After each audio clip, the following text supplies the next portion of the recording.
I'm waiting to see if I see it because I haven't started it for viewers yet.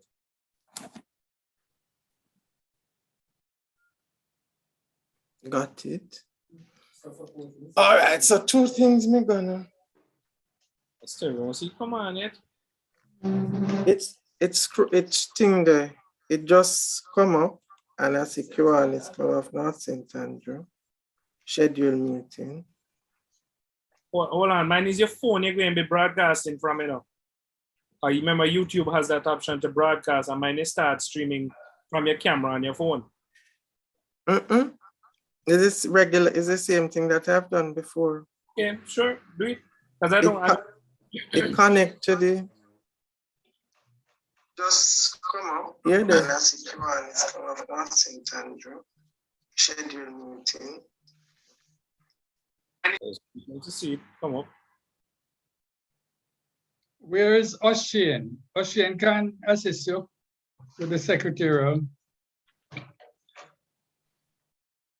work.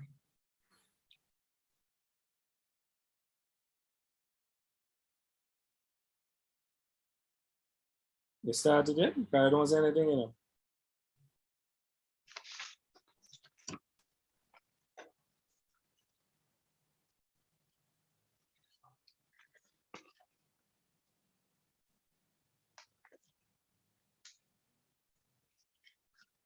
I've never tried it from my phone to run this meeting straight. I've done it only from the computer. Director Jason, what are you seeing with my name? Just a blank spot? Look up and I was looking on your screen. It's just a name, just Kingsley. I need to put something behind. How do I get either my picture or participants at the bottom? Participants, yes. And then you see your name at the top. Right. Click on the little menu option beside it and you see rename. Beside it, I think it's more or a little menu, depending on the computer you use. I've been looking at it from morning, you know. No, I'm not seeing the option. Oh, there's a something say more. Okay, let me see more. Rename. Okay. Okay. Okay. Right. But all right, I can put DP. The YouTube stream don't start it in a press.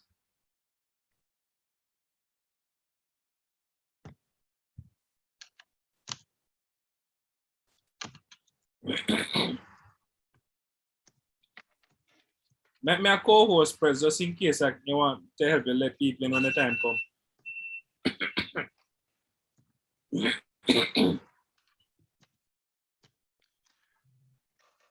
All right, so I have renamed, but how do I get my picture or something there? That tool has to be done from the website, the Zoom website. Okay, all right, I'll leave that for this afternoon. We can do it another time. But just briefly run through it. When I go to the Zoom website, what's up? Now, once you're in the Zoom application, like, you know, it just opens Zoom without connecting. Right. You see that little icon there with that little initial for you. You click on that, and then you see the option there, profile picture, and then you can carry it to the website where you can change it. All right. Letting people know. Who want to be a co-host? Yeah, Kingsley? No, make Director Jason. Then Jason, you're not already a co-host. I don't remember. Let me look. I didn't check in. Oh, you're not already a host. Yeah, I didn't even realize. You come in as a host. Oh, okay. All right, I'm gonna just let everybody know. So the YouTube stream hasn't started. I don't know about me started on this. Hold on, let me look. I'm gonna let everyone. Yeah, it's now time. So do it. I'll check on the stream. Admit. Right, where's the thing that say admit everybody? Admit all.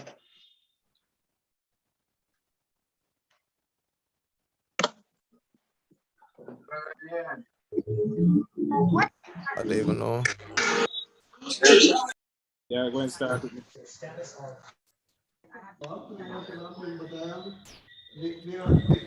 Sometimes you cook, sometimes you watch you do this, you do that, you do something while they want to work. They're going to work and we're going to bathroom. Can we beg the person joining the meeting to turn off their microphone, please?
Good evening, everyone.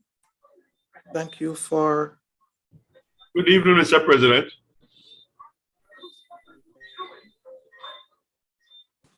Good evening, President and fellow Kiwanians.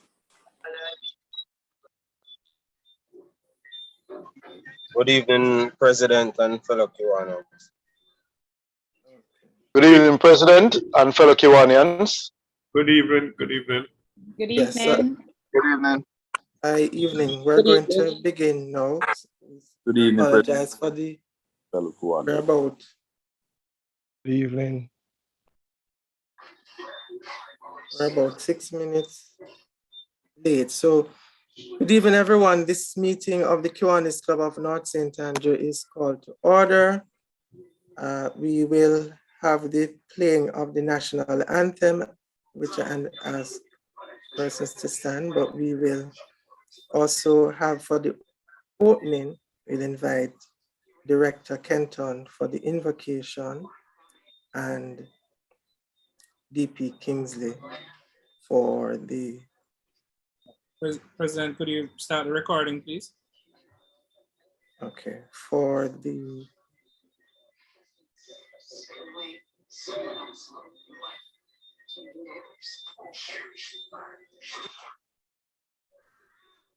For the objects of Kiwanis International.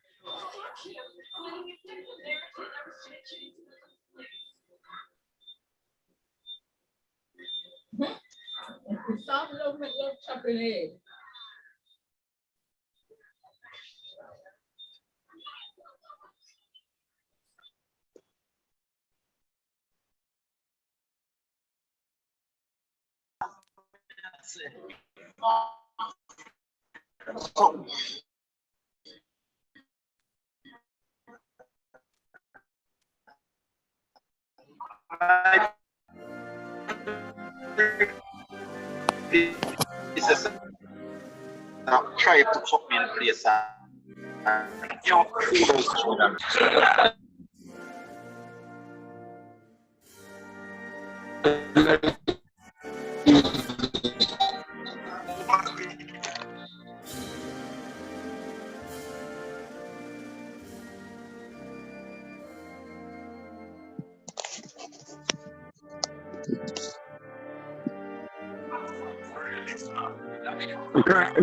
Colonel.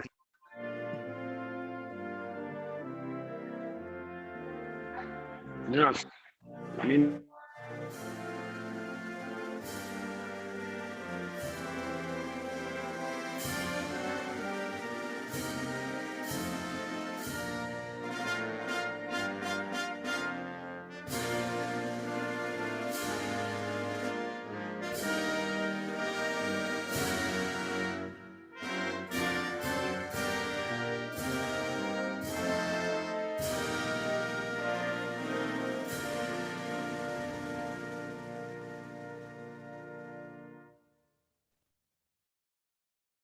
My fellow Kiwanians, let us commit ourselves and our meetings to our Creator, our Lord and Savior, Jesus Christ. May we at this time get into an attitude of prayer. Let us pray. Gracious God, we invite your presence here with us this evening as Kiwanis Club of North St. Andrew meets for its regular Thursday afternoon meeting. Today is a special meeting. We meet to focus on education. Education is the foundation of our nation and by extension, our youth. And so we seek your divine intervention education system in Jamaica at this time. There is a crisis, and we know that you are indeed the Christ for all crisis. And so we seek your intervention, we seek your sense of direction, that whatever is happening in education, that a solution be found within the short order and things will be brought back to normal. We pray especially for the Minister of Education and the team that are working assiduously to make things work. We know that there are challenges, but there's no challenges that you cannot overcome. And so I ask that you continue to lead us, you continue to guide us, you continue to inspire us. We pray especially again for President Dwayne and the team from North St. Andrew, that they will continue to go in a direction that is guided by you and that their steps will be ordered by you. We pray that this meeting will be productive and be very useful to those who will participate. We ask your blessing upon all of us as we gather. In your precious name we pray. Amen.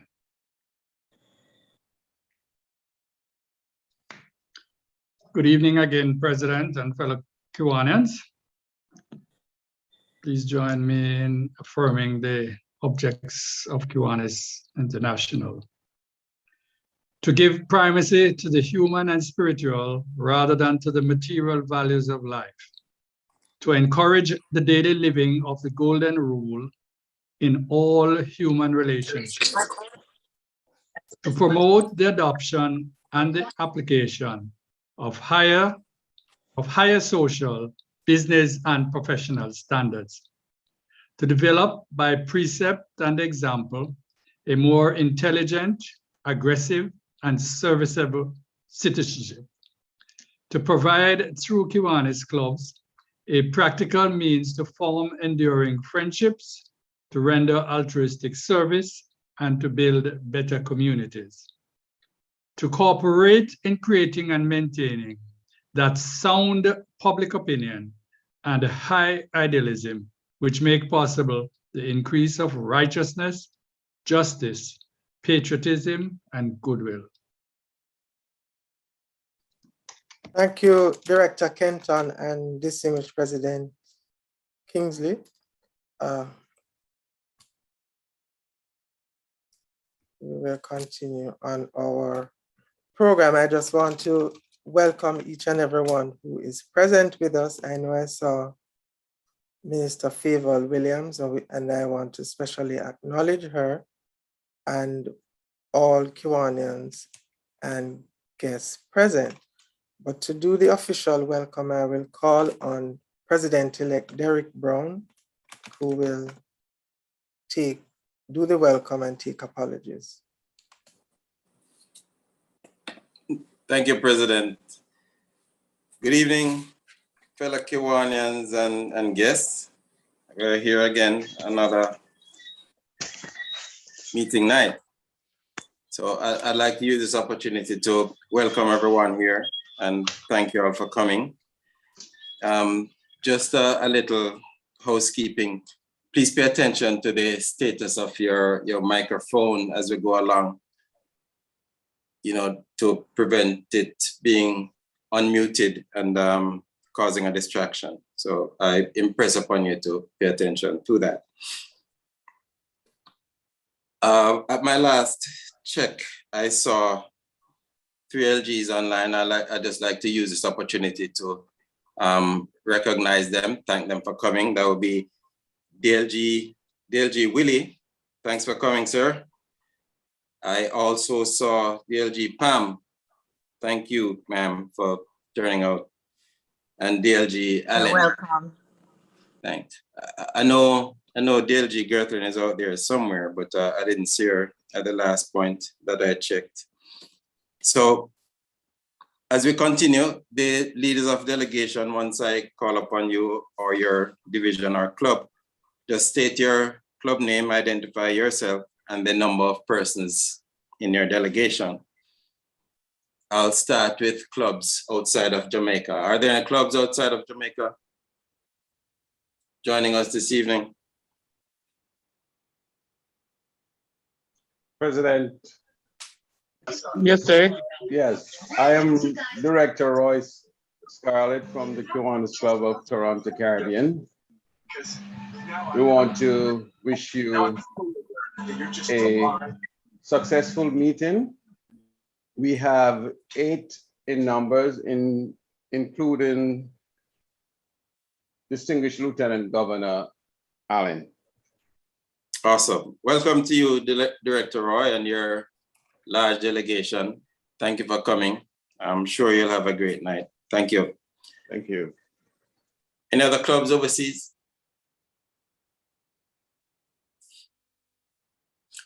All right, let's move to our clubs in Jamaica, starting with Division 25. Anyone joining us from Division 25? None heard. Division 24.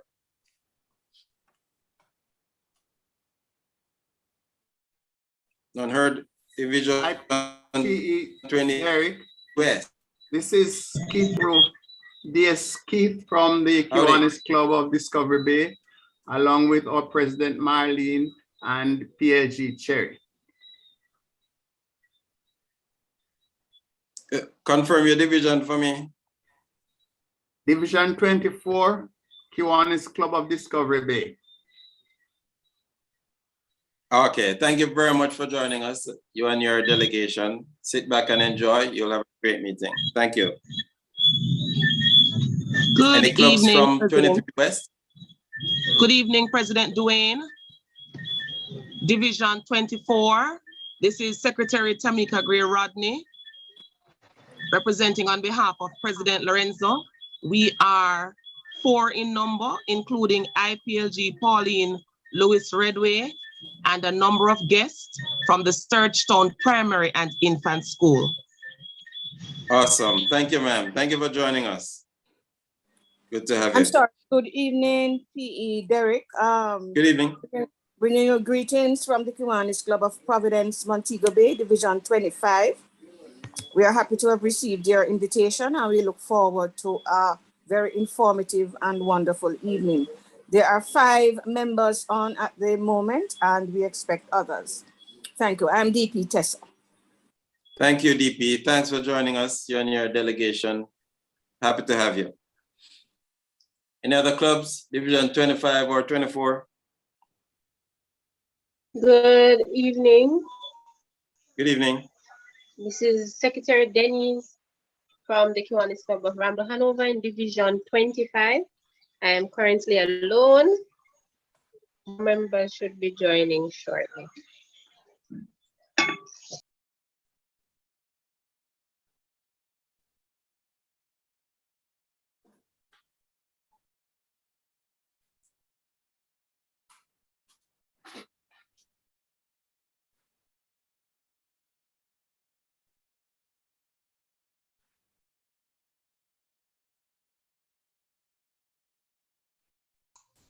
Seems to have lost.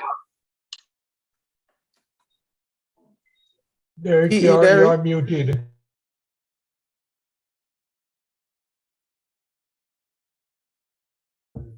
I think we have lost him. The internet probably went. Yes, I think we've lost him. So what we will continue to take delegations until PE joins us.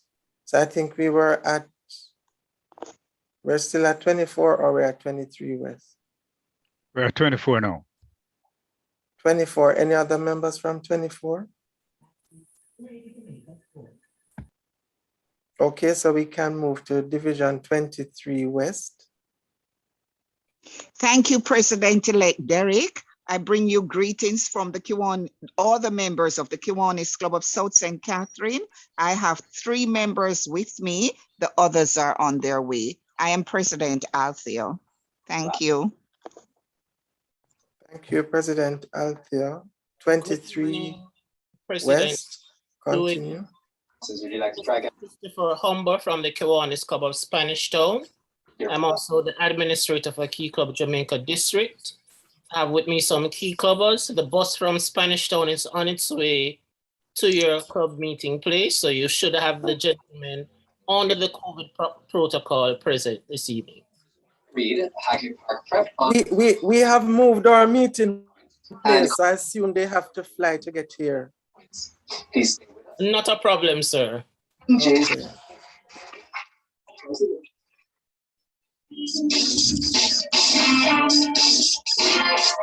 Good to have you, dear Humble.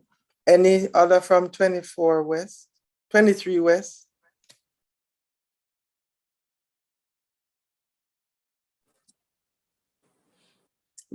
My apologies, Prez. I got disconnected. I'll pick it up from here. So we realize, okay, continue. Thanks. Right. Any other clubs from 23 West? None heard. Any 23 East? Do we have any clubs from 23 East? Good evening, PE Derek, fellow Kiwanians and guests. Greetings on behalf of President Andrew and the ladies of South St. Andrew. I am VP Tanisha. There are 7 members online right now and 1 prospect. Wishes for a great meeting. Thank you. Hello, VP. Always here with us. Thanks for being here. I'm sure you'll have a great meeting with us. Any other clubs? 23 East? Good evening, PE Derek, fellow Kiwanians. I am Director Judith Francis, bringing you greetings from New Kingston. Currently, we are 2 in number. Others are on their way shortly. Thanks for the invite and looking forward to a great meeting. Always a pleasure, DP Judith, Director Judith. Thank you for being here. You and your delegation. Enjoy. Thank you.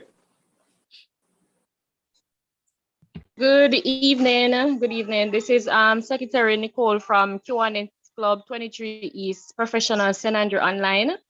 We currently have 6 members. I hope you have a great meeting. Thanks for the invite. Thank you, Secretary Nicole. Always a pleasure. And I'm sure you'll have a great meeting as well. And you're most welcome. This is a visual question. Have a monitor and identify this person. Good evening, PE Derek and President Duane. President Camille here from the Kiwanis Club of Eastern St. Andrew. We have a delegation of 7 to include LGE Caroline. Looking forward to an informative meeting. Thank you for the invite, gentlemen. Thank you, President Camille. Good to have you. Long time no see. I know. Yes. All right. Thanks for being here. Any other clubs? 23 East. Good evening, everyone. This Hello. is Director Sharika from Kiwanis Club at UTEC. I am the only one on the platform for the time being. The others will join soon. Thank you for having us and do have a good evening. Thank you. Thank you, Director Sharika. Thanks for being here.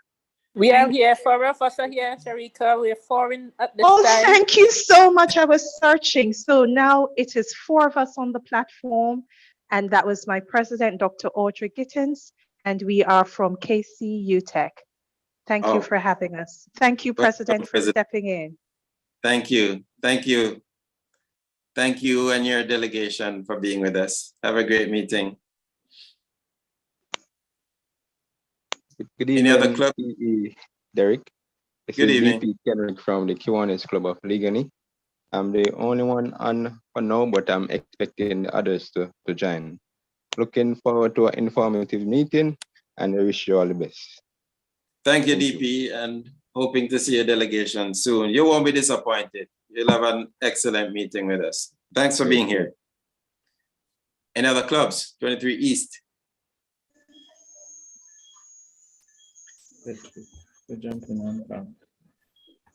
Do we have any other clubs from 23 East? Nothing heard, so we move on. We're gonna look now at the clubs from 23 Central, and I'll just go through them quickly. As soon as your club name is called, please unmute and identify yourself and your delegation. 23 Central, sorry, online. Are we here? Nothing heard. Kiwanis Club of Barbican. And no Barbican is here.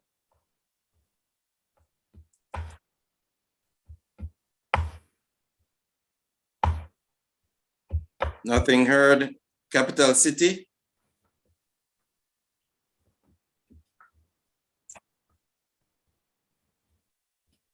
Nothing heard.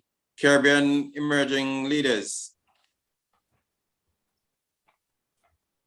Nothing heard. Kiwanis Club of Constant Spring.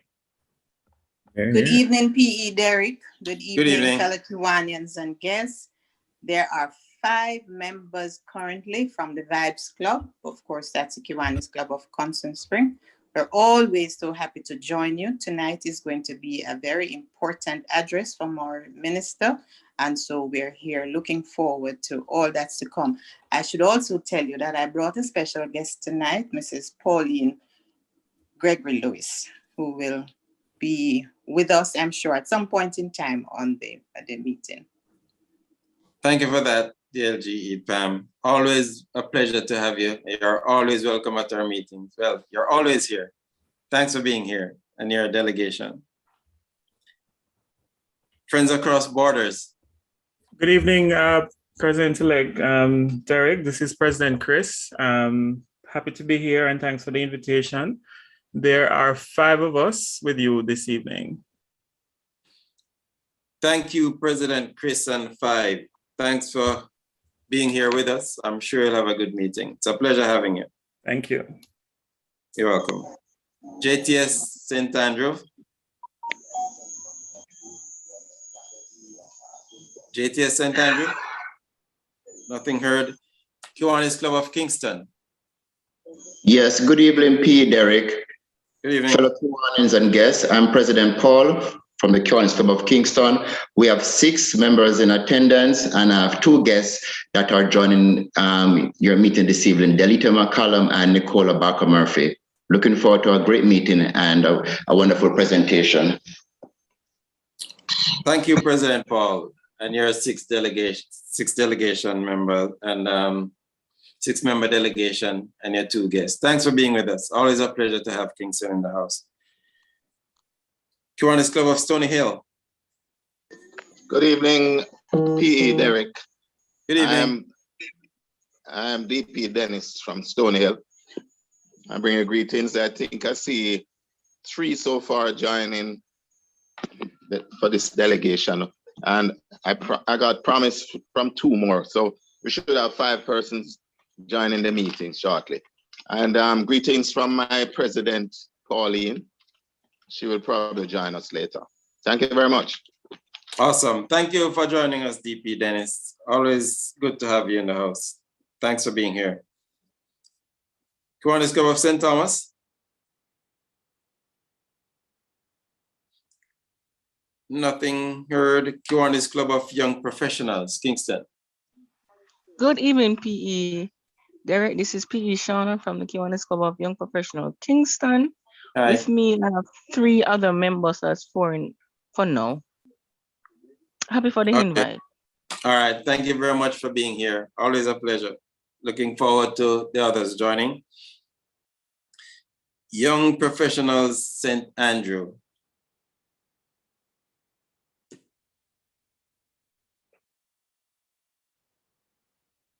Young Professionals, St. Andrew. Nothing heard. Kiwanis Club of West St. Andrew.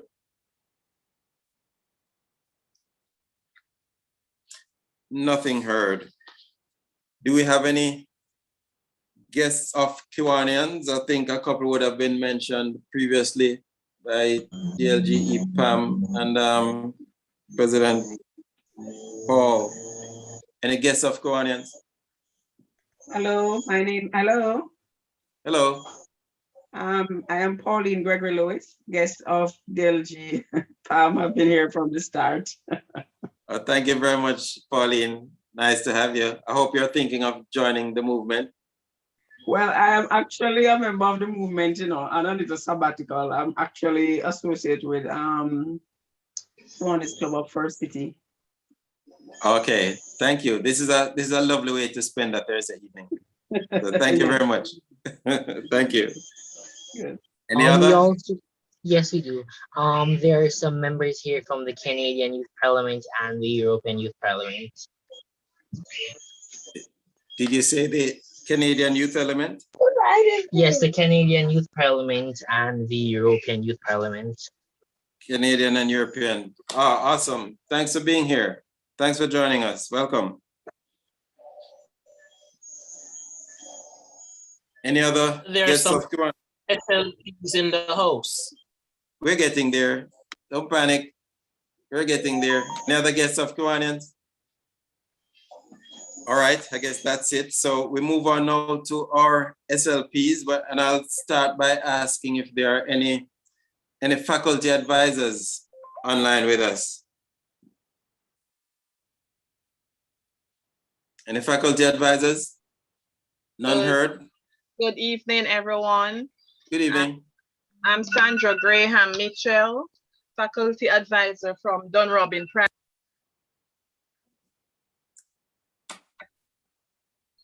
Good evening, FA. Thank you. Thanks for joining us Thanks for inviting. from Dunrobin. It's our pleasure.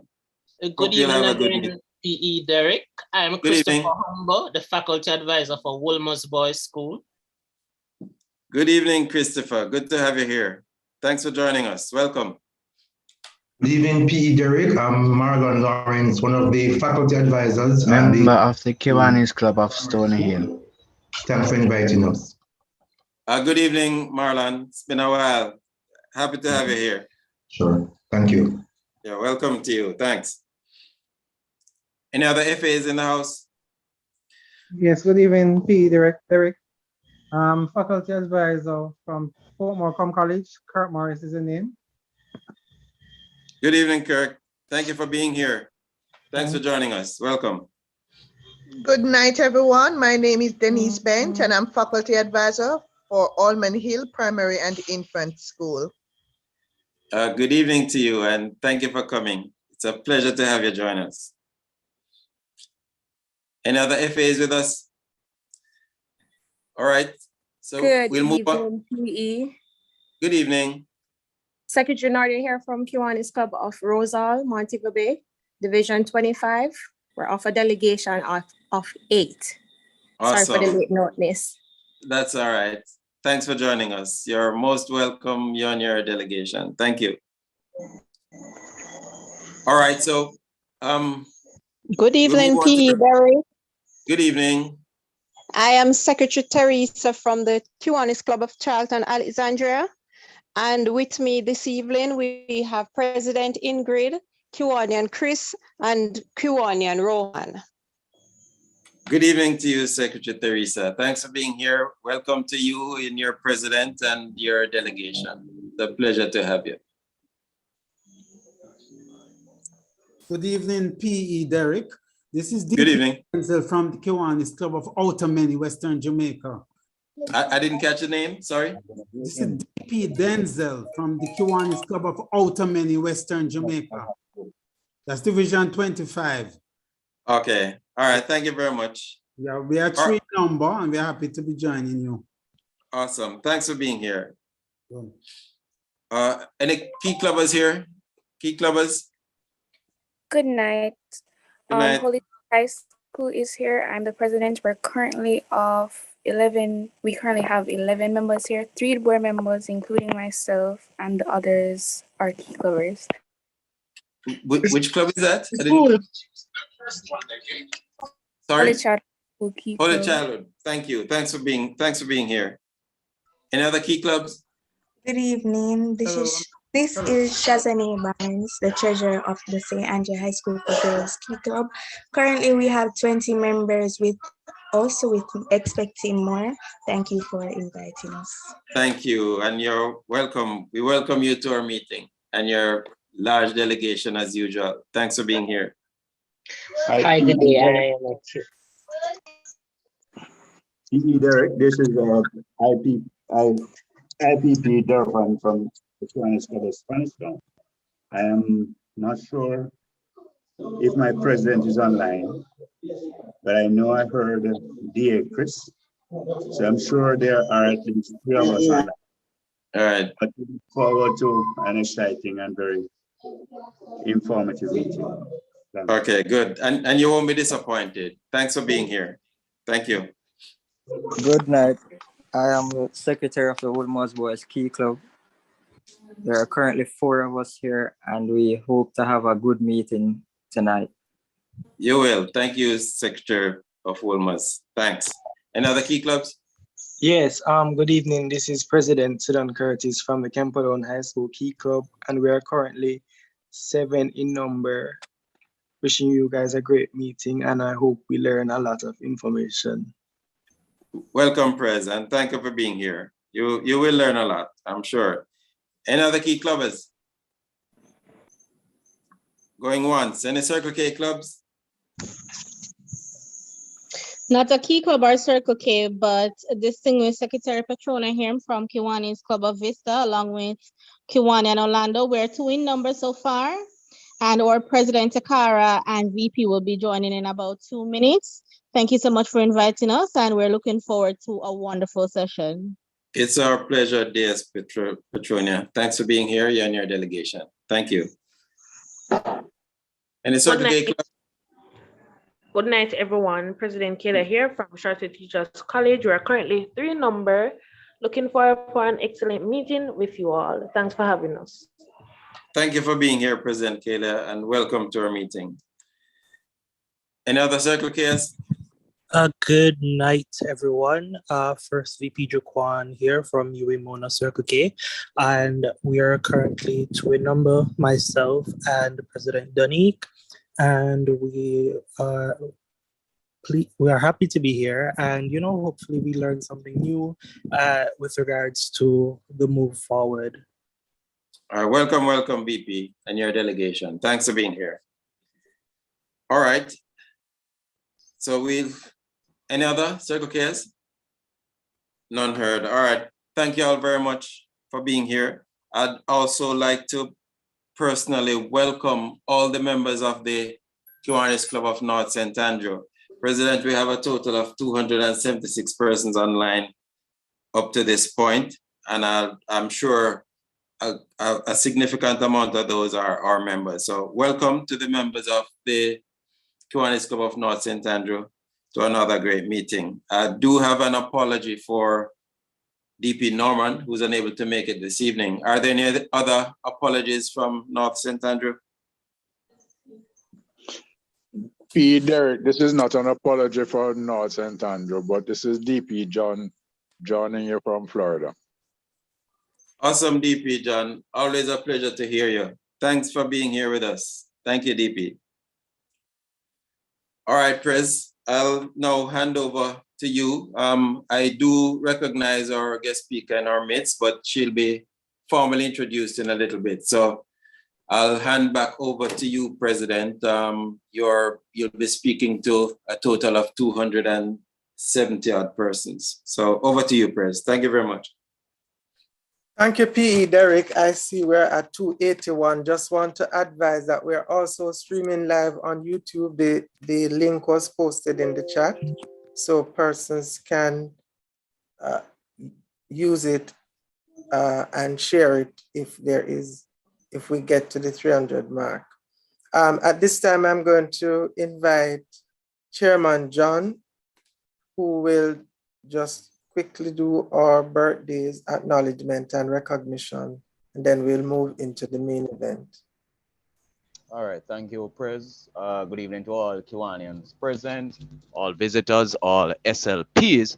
Now, for the Kiwanis Club of North St. Andrew, the month of October especially is a very active birthday month. And so for tonight, I will indicate 3 persons who would have celebrated birthdays between Monday and today.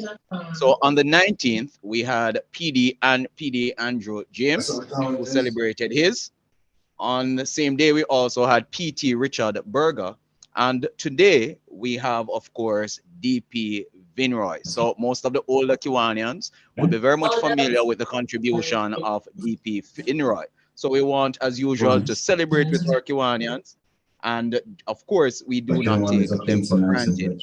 Now, as it relates to recognition, we have some Kiwanians, NSA members doing some real big things. So we want, of course, to recognize our own PT, Dr. Archie Campbell, for his national awards on Monday. So big up to PT, Dr. Archie Campbell, for his national awards. And of course, our director, Kishman, who was pretty much published in the Sunday paper in recognition of the work of KPMG, and he is pretty much serving in terms of a CARICOM kind of portfolio. So we want to big him up and tell him, of course, to continue to do the good work. And last but by no means least, our dear member, Dr. Winston Adams and the UCC group, we just want to say congratulations. They are pretty much chartering new course as it relates to acquiring Remax Elite and Remax Jamaica. So NSA doing big things. So we want to just celebrate with our members as they celebrate their birthdays and also in terms of special recognition. Well done, members. Over to you, Prez. President Dwayne.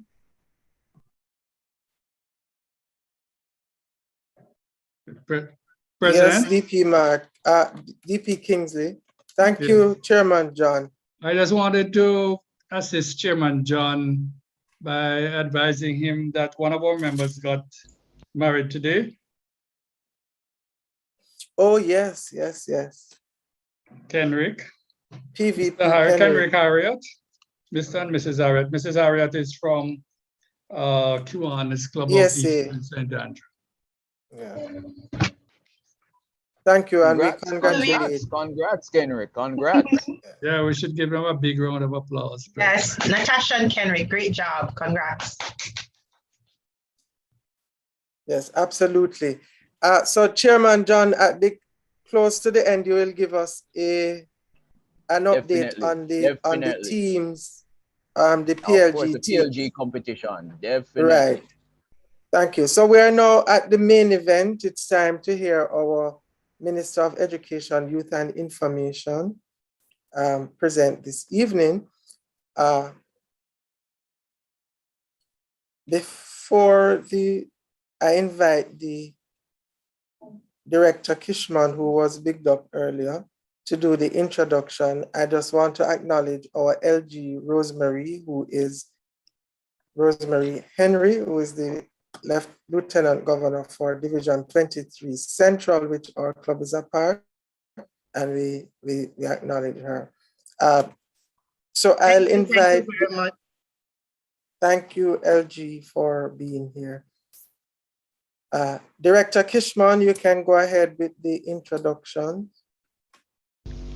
Thank you, Prez. Good night, fellow Kiwanians, visitors, and guests. The pleasure this evening is mine to introduce our esteemed speaker. She was born Favold Shirley Johnston in the parish of St. Catherine, where she grew up in the Ty-Dixon area. Now, many of you unfamiliar with the geography of Jamaica, I should warn you, this is close to Worthy Park. She is the seventh of 9 children to her parents, and she is a proud graduate of Ferncourt High School in Jamaica. The Honorable Minister is a chartered financial analyst, a CFA by profession.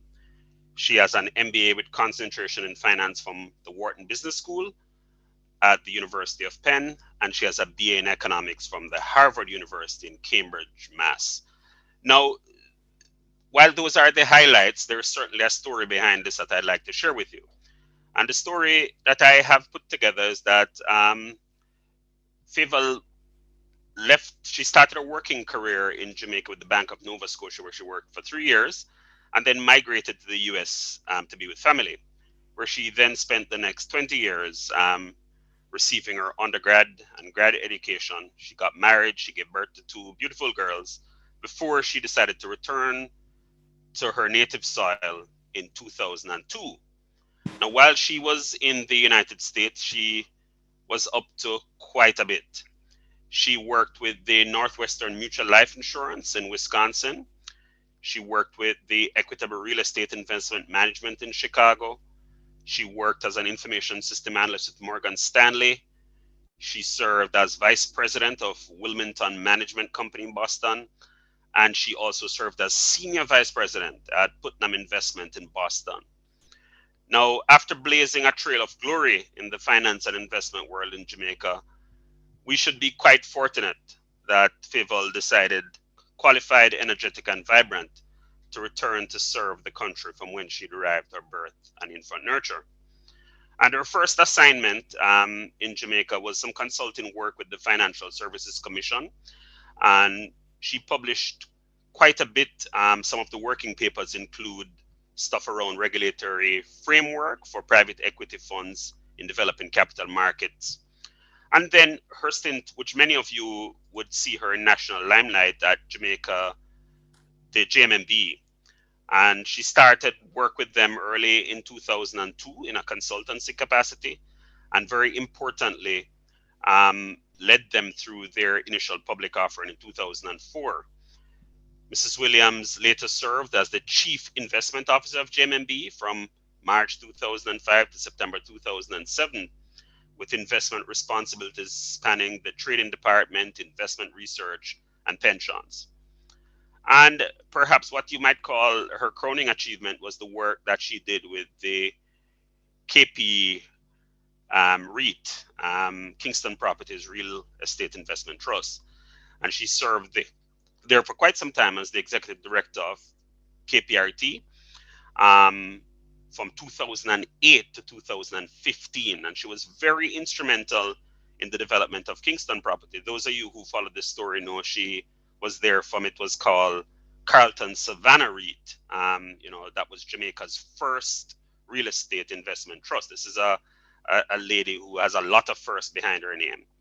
Her efforts leading KPRT did not go unnoticed, and in 2017, Business Suite magazine named Mrs. Williams the #1 CEO in the Caribbean for the year 2016. In 2015, Mrs. Williams hung up her hat in the corporate world and entered the world of politics and governance as JLP caretaker for the constituency of St. Andrew Eastern. Mrs. Williams has been serving now in her second term as Member of Parliament for St. Andrew Eastern.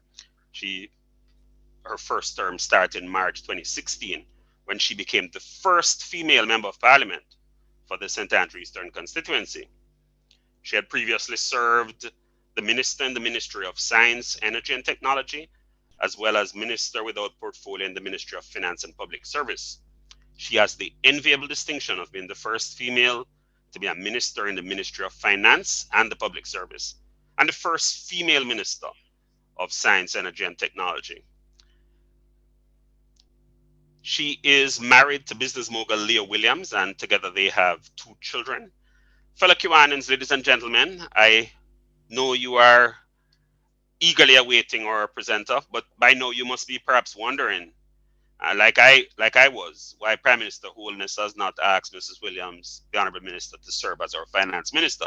But that is a conversation for another night. Tonight, we have the honour and pleasure of having her speak to us in her substantive capacity as Minister of Education, Youth and Information, at a time when our education system is going through unprecedented challenge in lieu of the global COVID-19 pandemic and the massive disruption it has had on the all-important education sector. Fellow Kiwanians, ladies and gentlemen, I give you the Honourable Favourable Williams MP, Minister of Education, Youth and Information. Thank you so much, Director Spence. Thank you for that introduction and for condensing it into minutes. Let me begin by Minister Williams, I'm Yes. sorry to interrupt you. I just want to say that we are at the maximum 300 members and persons are still coming in. So I've posted the link to our YouTube live so persons can share it so that persons who want to come can hear the minister's presentation. So you can go ahead, Minister. Thank you so much, Dwayne. Thank you again, Director Spence, for that introduction. Let me acknowledge Mrs. Maureen Dwyer, our Permanent Secretary Acting, and let me acknowledge as well President Dwayne Cargill, board members and members of Kiwanian and the Kiwanians. Let me acknowledge the immediate past president, Mr. Michael Powell, Lieutenant Governor Rosemary Henry, Kiwanians, members of the Service Leadership Program, guests of Kiwanians, good afternoon all. Thank you so much for the invitation to be here this afternoon. And in the roll call, I recognize that there are Kiwanians from all over the globe that are present here tonight. I look forward to interacting with you, and I hope we have a chance to open it up a little bit for some question and answer. Let me begin by saying that I believe there should not be anyone in Jamaica who does not know of the good work and services that organizations such as yours provide to Jamaica as a whole and to the education sector in particular. You have done so much. You have constructed classrooms, you've refurbished playgrounds, you've installed sanitary convenience, you've provided computers, you launched a micro youth counseling resource and development center to focus on leadership development and foster strong moral character and service to home, school, and community. So your interest has been enduring over the many years in the education sector. And so when Dwayne invited me to be your guest speaker, I did not hesitate at all. And when he told me that you'd be interested in our plans for the school year and so on, then it's all consistent with what you've been doing over the years and your interest in education. So let me launch into what we're doing here in education. So as you know, our children, all of our children, most of our children are at home and they're either engaged in the online mode or the audiovisual or the learning kit mode, and I'll explain what those are. At the start of the pandemic, last year, March of 2020, or students who have been out of the physical world, in terms of their school since that time. We've had them back in the school environment for limited periods of time, but for the most part, they've been in the virtual world or remotely. So we would have launched the online virtual world. We would have trained all our teachers to be able to be conversant with starting their online classes and to interact with their students, to upload work to it, and so on. And so our students have been doing that for some time now. We launched as well our audiovisual, which okay, can that person please mute? Thank you. So we would have launched as well our audiovisual platform. And what that means is we've had many of our teachers present lessons. Those lessons will be recorded and they would be aired on radio, broadcast on radio or TV, and available to our children, especially those who did not or do not have access to the online world. Additionally, we ensure that all of our students have a learning kit, meaning their textbooks and their workbooks, and that we encourage them to be in touch with their teachers so that the teachers can grade what it is that they've done, return it to them, and they do some more, and you have that interaction going. But of course, of all those three modalities, the preferred one is the online.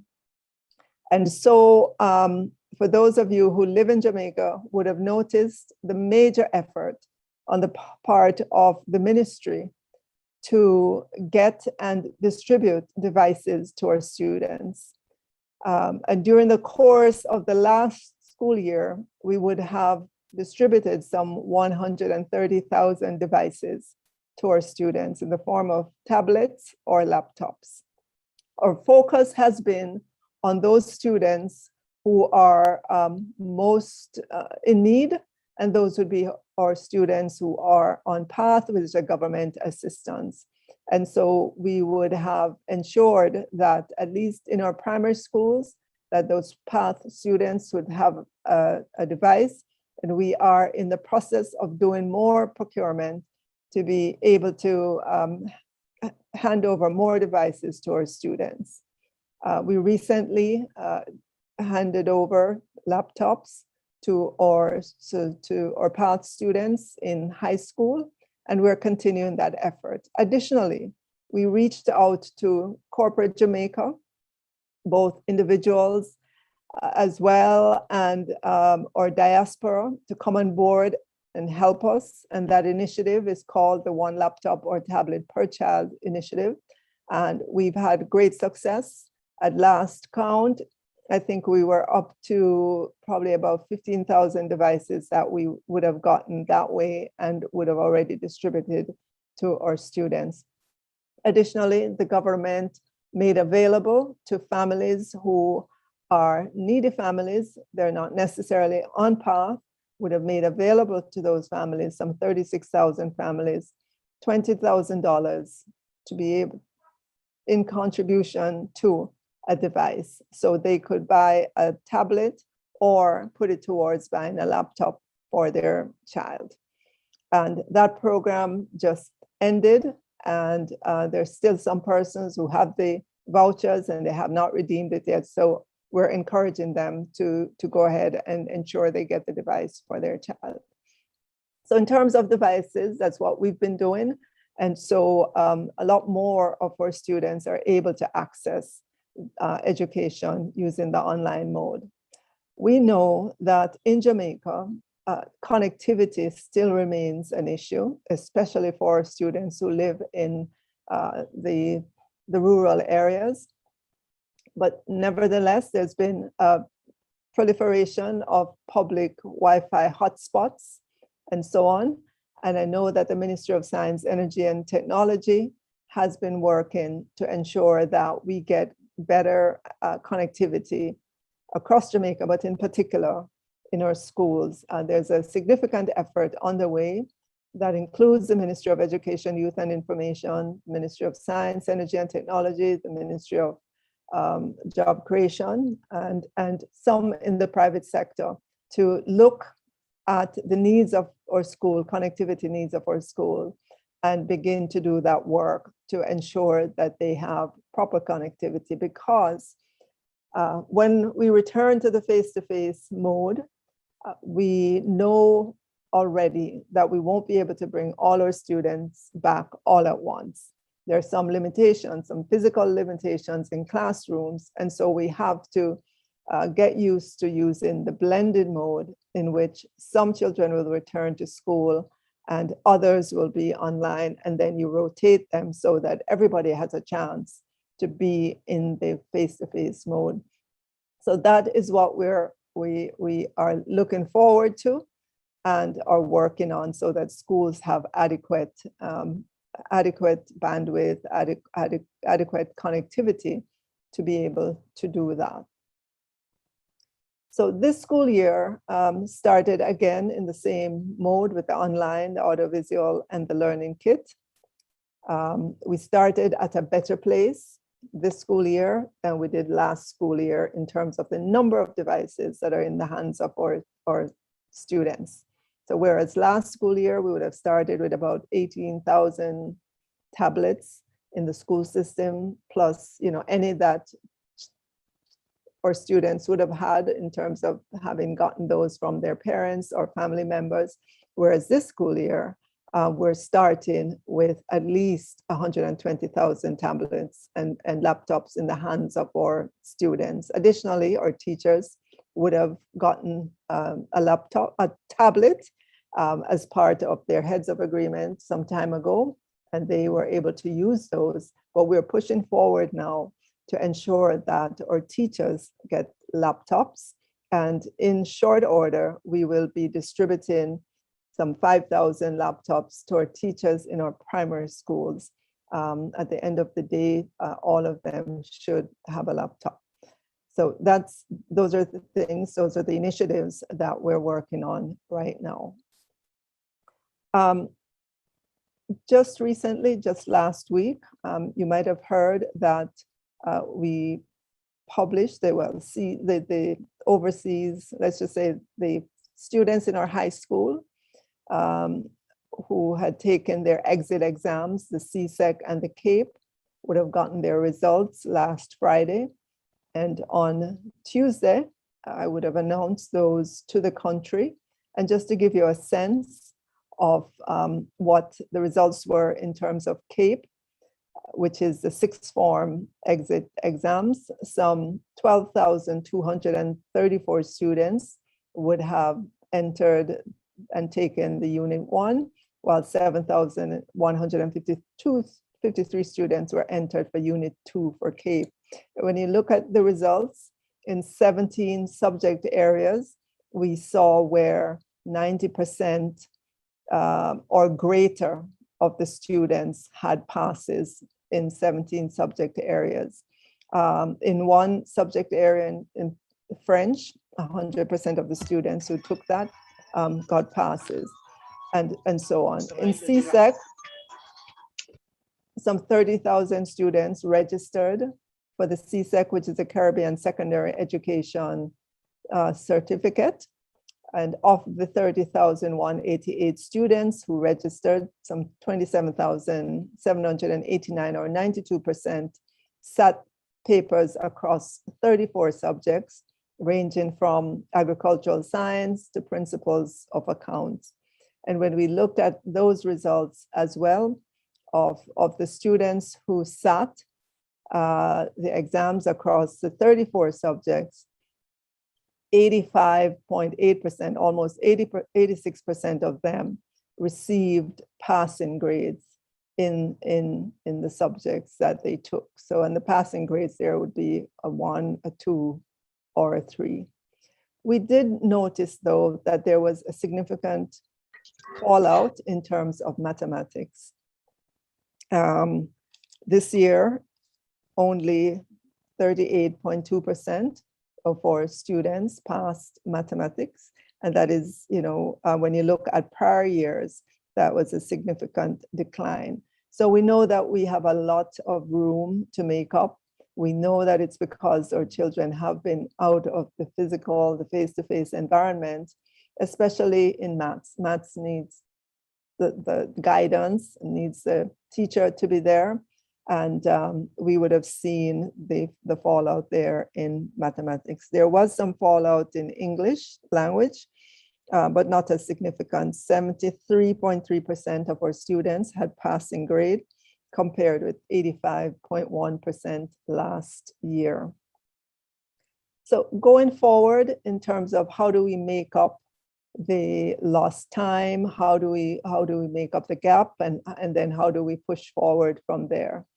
So we would have launched this year specialist teachers in our primary schools in order to allow our students to interact with teachers who really have deep interest in a particular subject area. And we're doing it across, I believe, 7 or 8 different subject areas. Of course, mathematics and English language is there. And we have great expectations for this program across, we're starting out with about 138 primary schools. A lot is riding on it. We believe that our students in primary schools interacting with specialist teachers will learn more. And as they move through the classes, we are expecting to see better results in the exams and the tests that they are taking. And that when they get to that exit exam from primary school, the PEP, that is in areas like mathematics and English language, that we will see better results there. So that's a flagship program in our schools. We're doing this for the first time. It was done in a pilot way in the last school year, and now we're rolling it out bigger across the education system.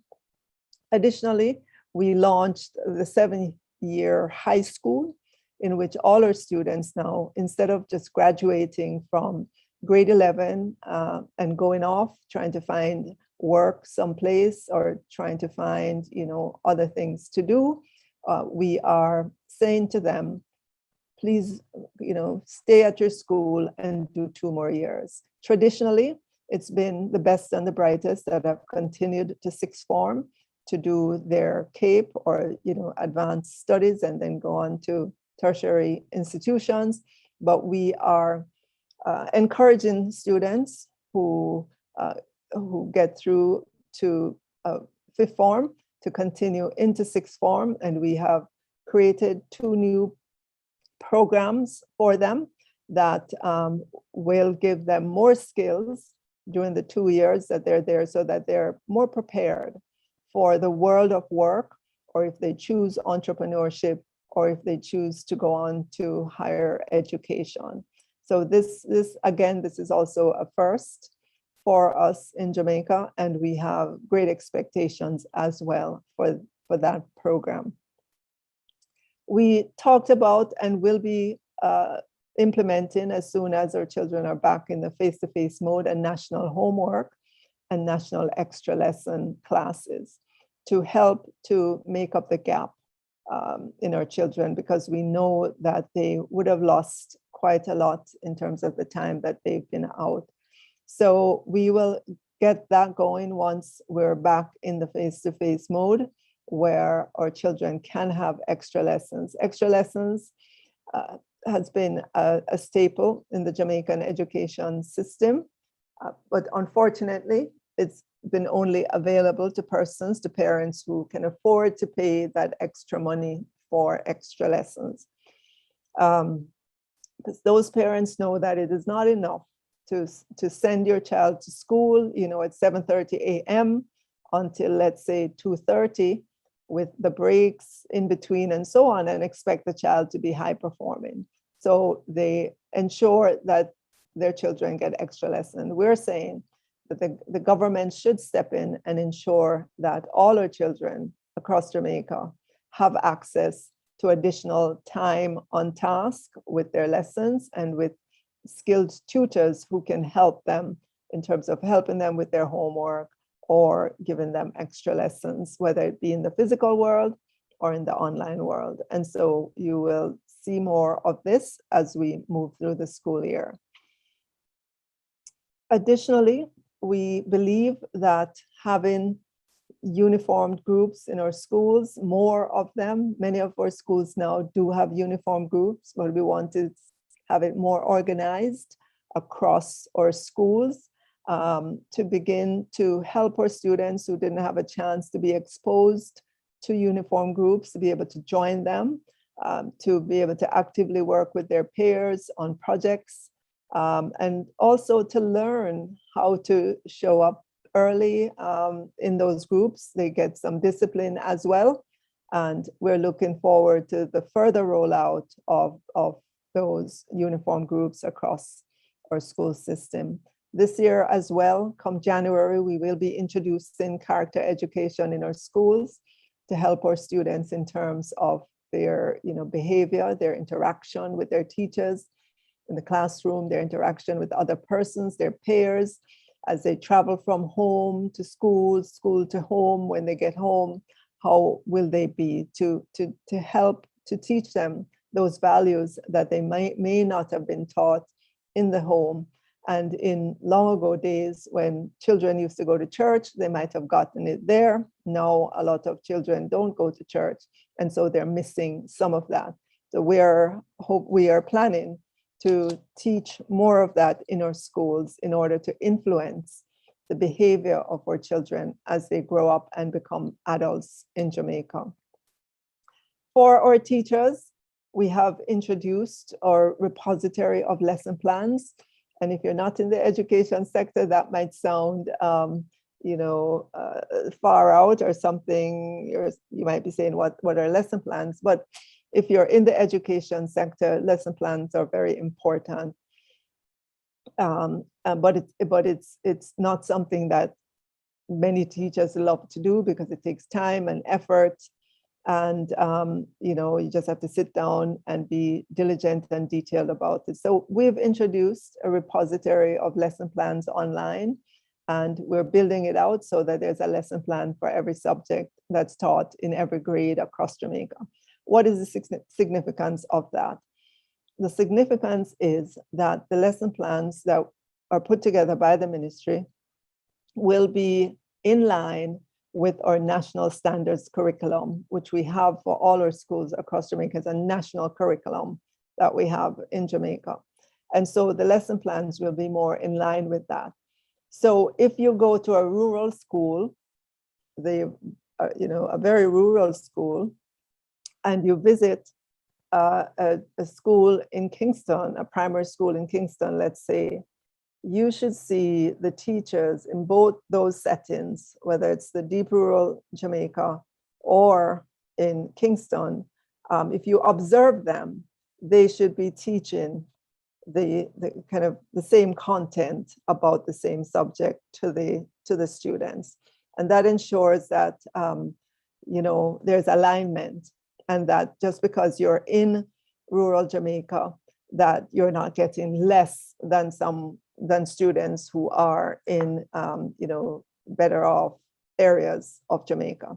So that's one way of kind of reducing the inequity, some of the inequity in the system, by ensuring that there's standardization in the curriculum, but also in terms of teaching the curriculum, and that everybody's singing from the same hymn book, if you will, just to use an analogy. We also want to beef up our master teacher. It's a concept that has been around for some time, several years, but we've only had, we only have a few master teachers. We want to expand that program because it works. It's where we get a teacher who just loves to teach whatever the subject is. Math, they're good at it, they can explain it. And given technology, we can leverage that to bring that master teacher into the classroom electronically, to be able to teach our students wherever they are in Jamaica. So that's an initiative that we will expand on as well this year. And so those are some of the few initiatives we're working on that we expect to help us and our students to recover strongly and to move ahead as well from where they were before we entered the pandemic. This all brings me now to current, to face-to-face, and the question that a lot of people have been asking: when will our students go back to the face-to-face mode this school year? So let me just say that our students in 5th form and 6th form, they're allowed to go to school to submit their exam registration documents, to do diagnostic tests, to collect books and other resources, and complete their labs and practical assignments. And that would have been, the directive that was sent out this week to our students in 5th form and 6th form. You should know as well that if we look at our early childhood sector, 0 to 3 years old, children in daycare, they were always in the physical world. They were never kept at home. They were allowed to be in their daycare setting. They've been opened all along. But it's our children in primary school and our children in high school that, now that we have to deal with, to see how best we can bring them back to school in the face-to-face mode. And this year, as you know, we have targeted our high school students for vaccination, and we've set a target of at least 65% of our students to be vaccinated. We started the push when we had the Pfizer vaccines in country. Those vaccines ran out, they were used up. And so we await additional vaccines to continue that effort of our students in our high schools. We know that at this moment, our children in primary schools, cannot be vaccinated. I know I've been keeping abreast of the news about vaccination for our students between the age of 7 to 12. But as of this moment, we still have to await the directives from the Ministry of Health and Wellness with regards to that. And so there's no update that I have on that front. As I said, we await additional Pfizer vaccines in order to get our high school students vaccinated and then back into the face-to-face environment. In terms of our primary school students, for all of our students, we have to be guided by the Ministry of Health and Wellness. We can only do our preparation for that time when we have the okay to go back into the physical world. And by that, I mean, we have been preparing all our schools, the physical environment of our schools. You should know that there's a requirement from the Ministry of Health and Wellness to have all our schools inspected, and they inspect for the normal things that they would inspect for in normal times, meaning they will look at the canteen to make sure that it is in good order, that cupboard doors are secured and there's no evidence that you have rats or so on in the school. So they will do their normal inspection, but on top of that, they're doing an inspection for COVID as well, meaning do you have the proper signage that reminds students that they have to wear their masks, wash their hands, and do social distancing? Do you have wash stations all over the school compound visible so that children can see it and be able to wash their hands?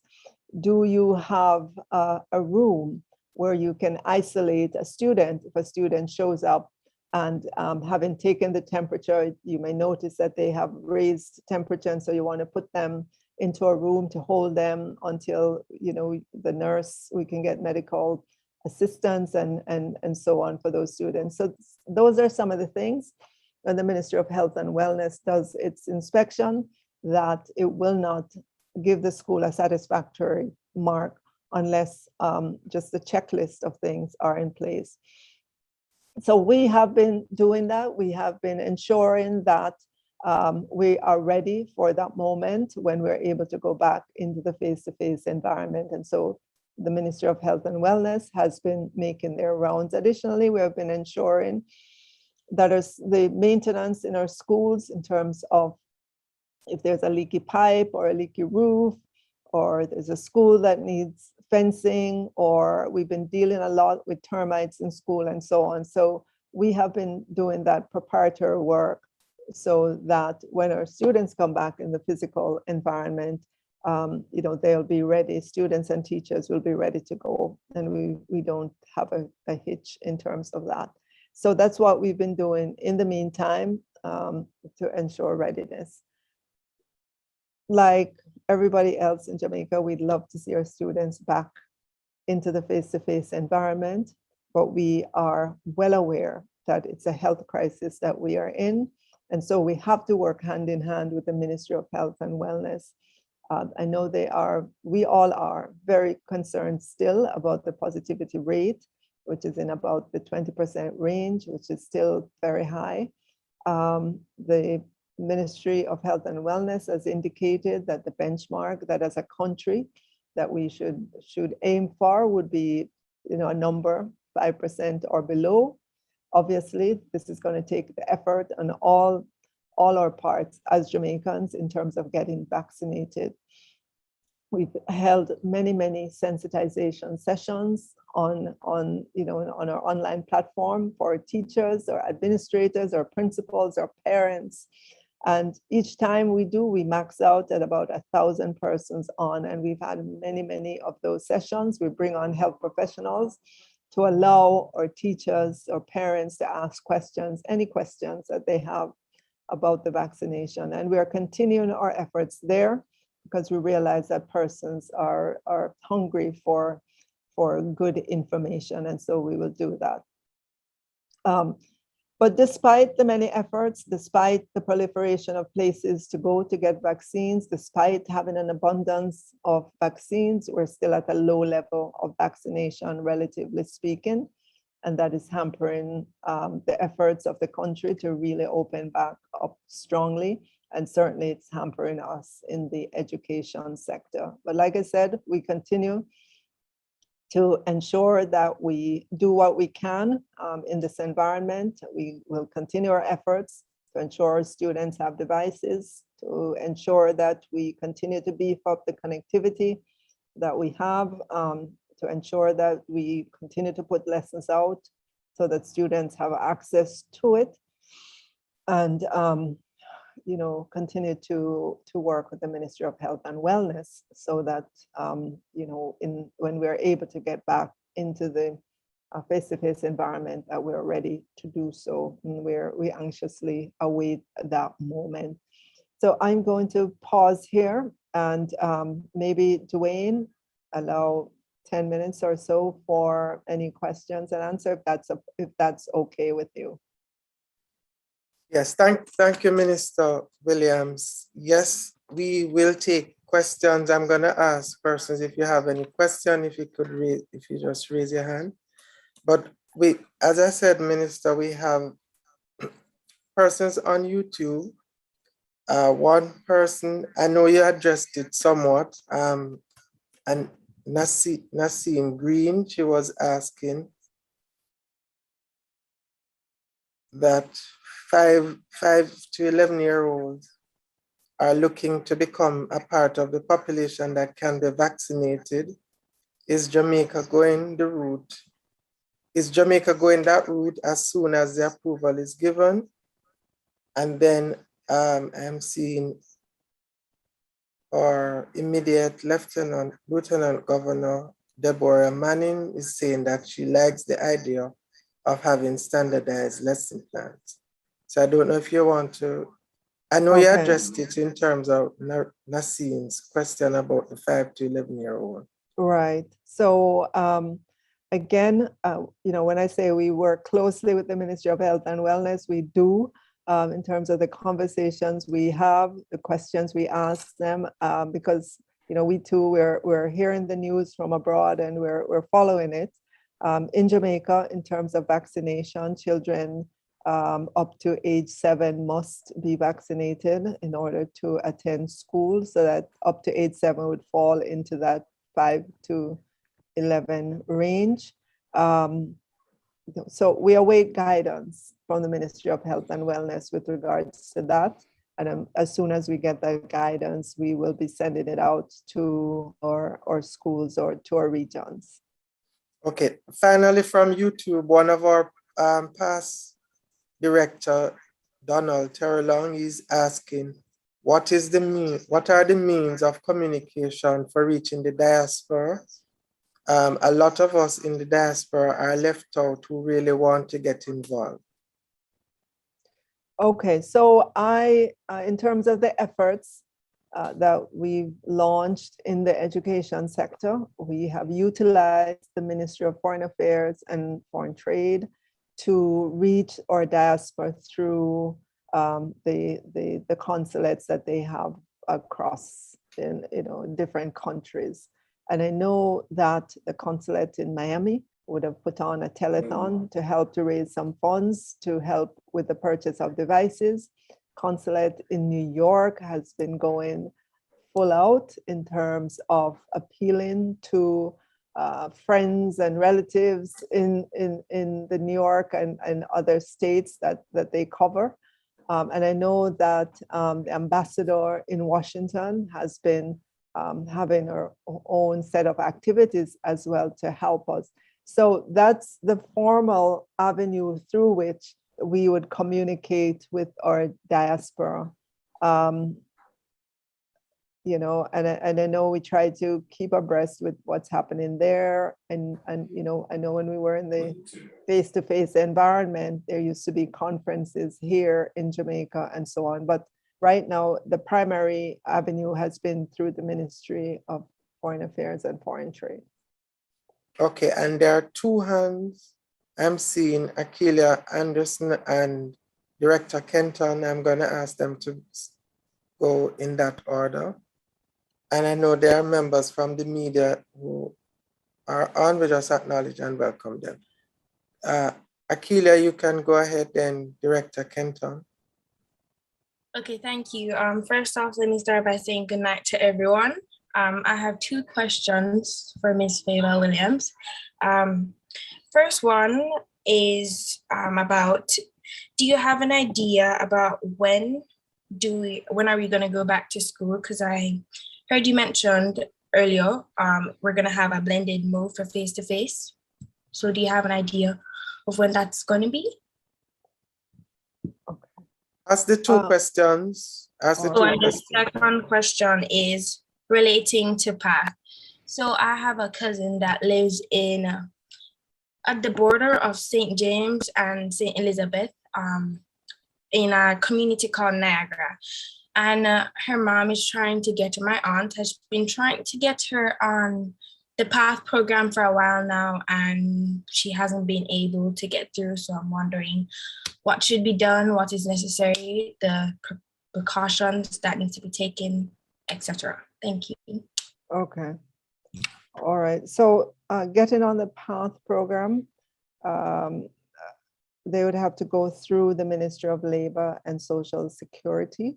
That is the ministry that manages the PATH program. They have their, their protocols that they use. They go out and do their assessment and so on. So I would encourage your family to find the nearest office of the Ministry of Labor and Social Security. They have several offices across Jamaica, to go there and to speak to one of the officers there and tell them what it is that they come for, and that's how the process begins.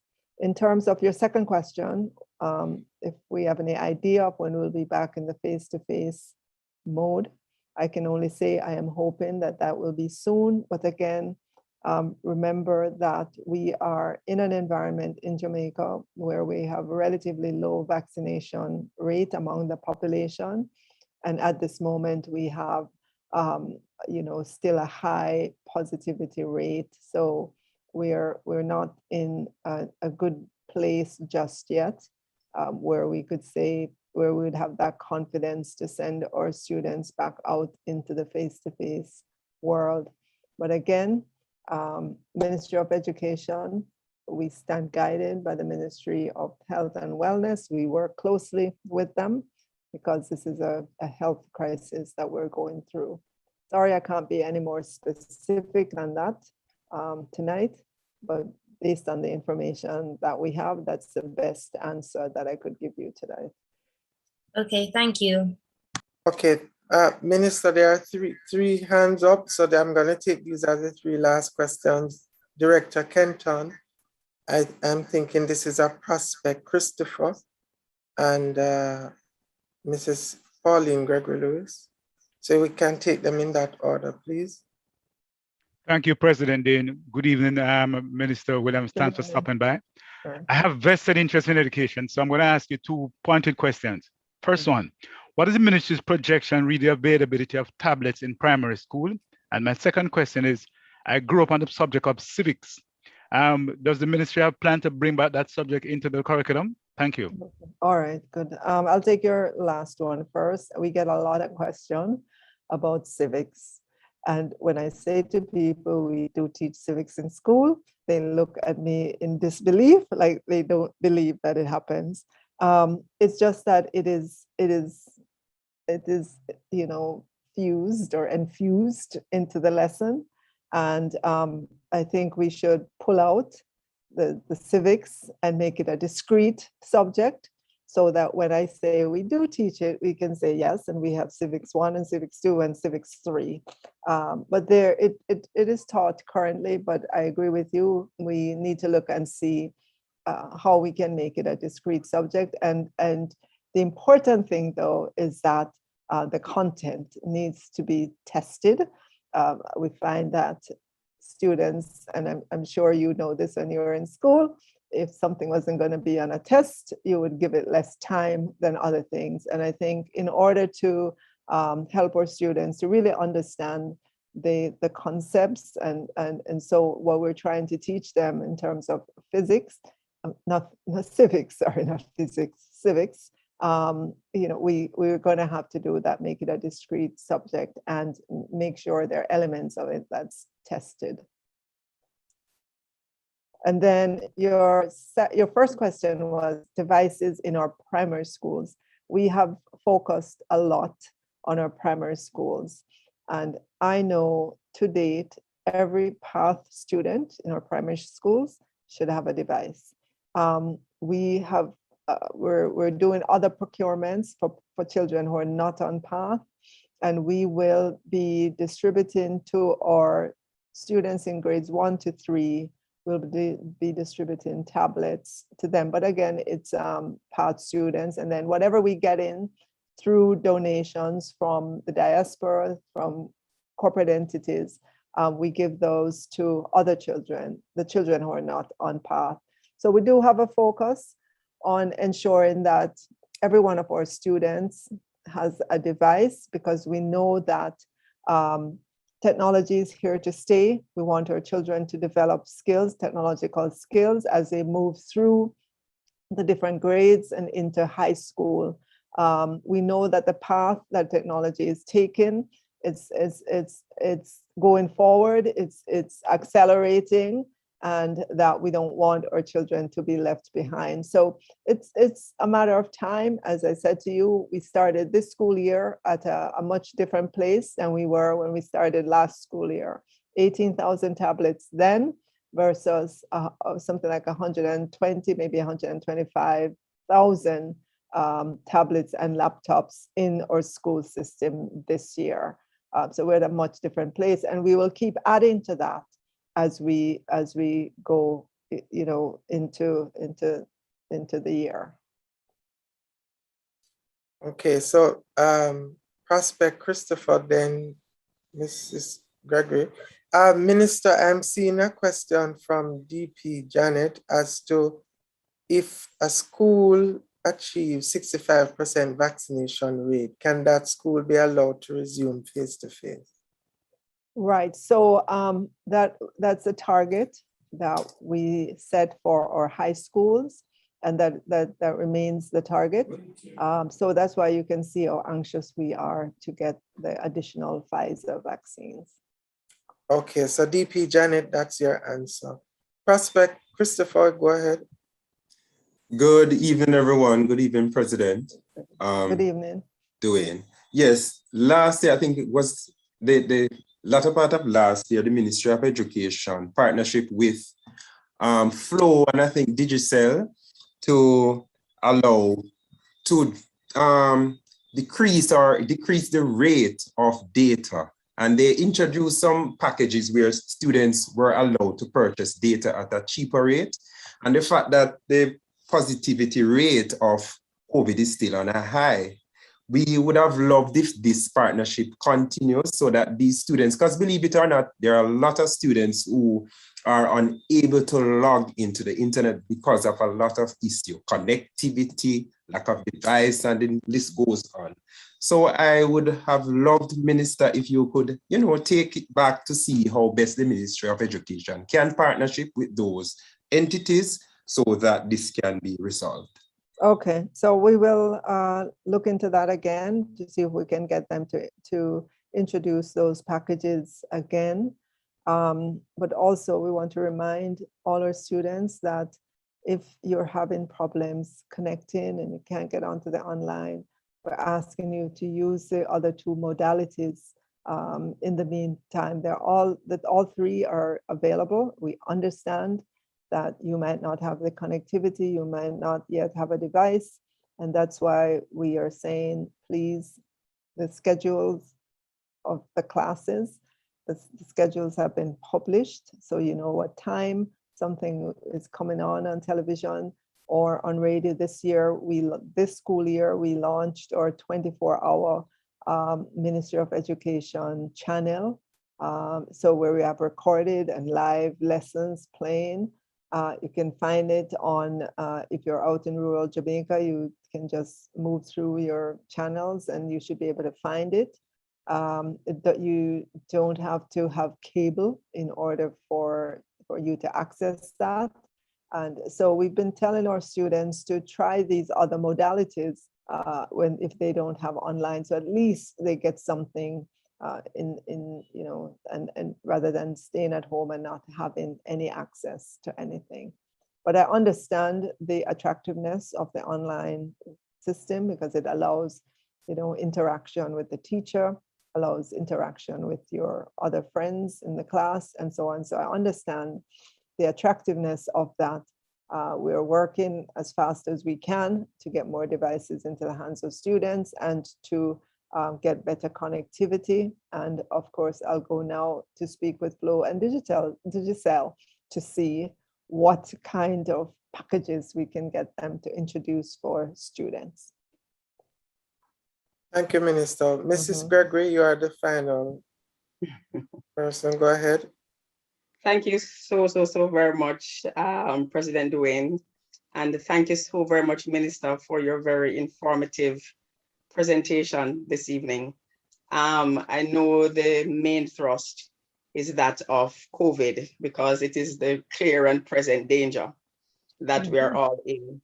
But Minister, you touched on something, myself an educator and involved with education administration at the tertiary level, but I have an interest in the students at the primary level.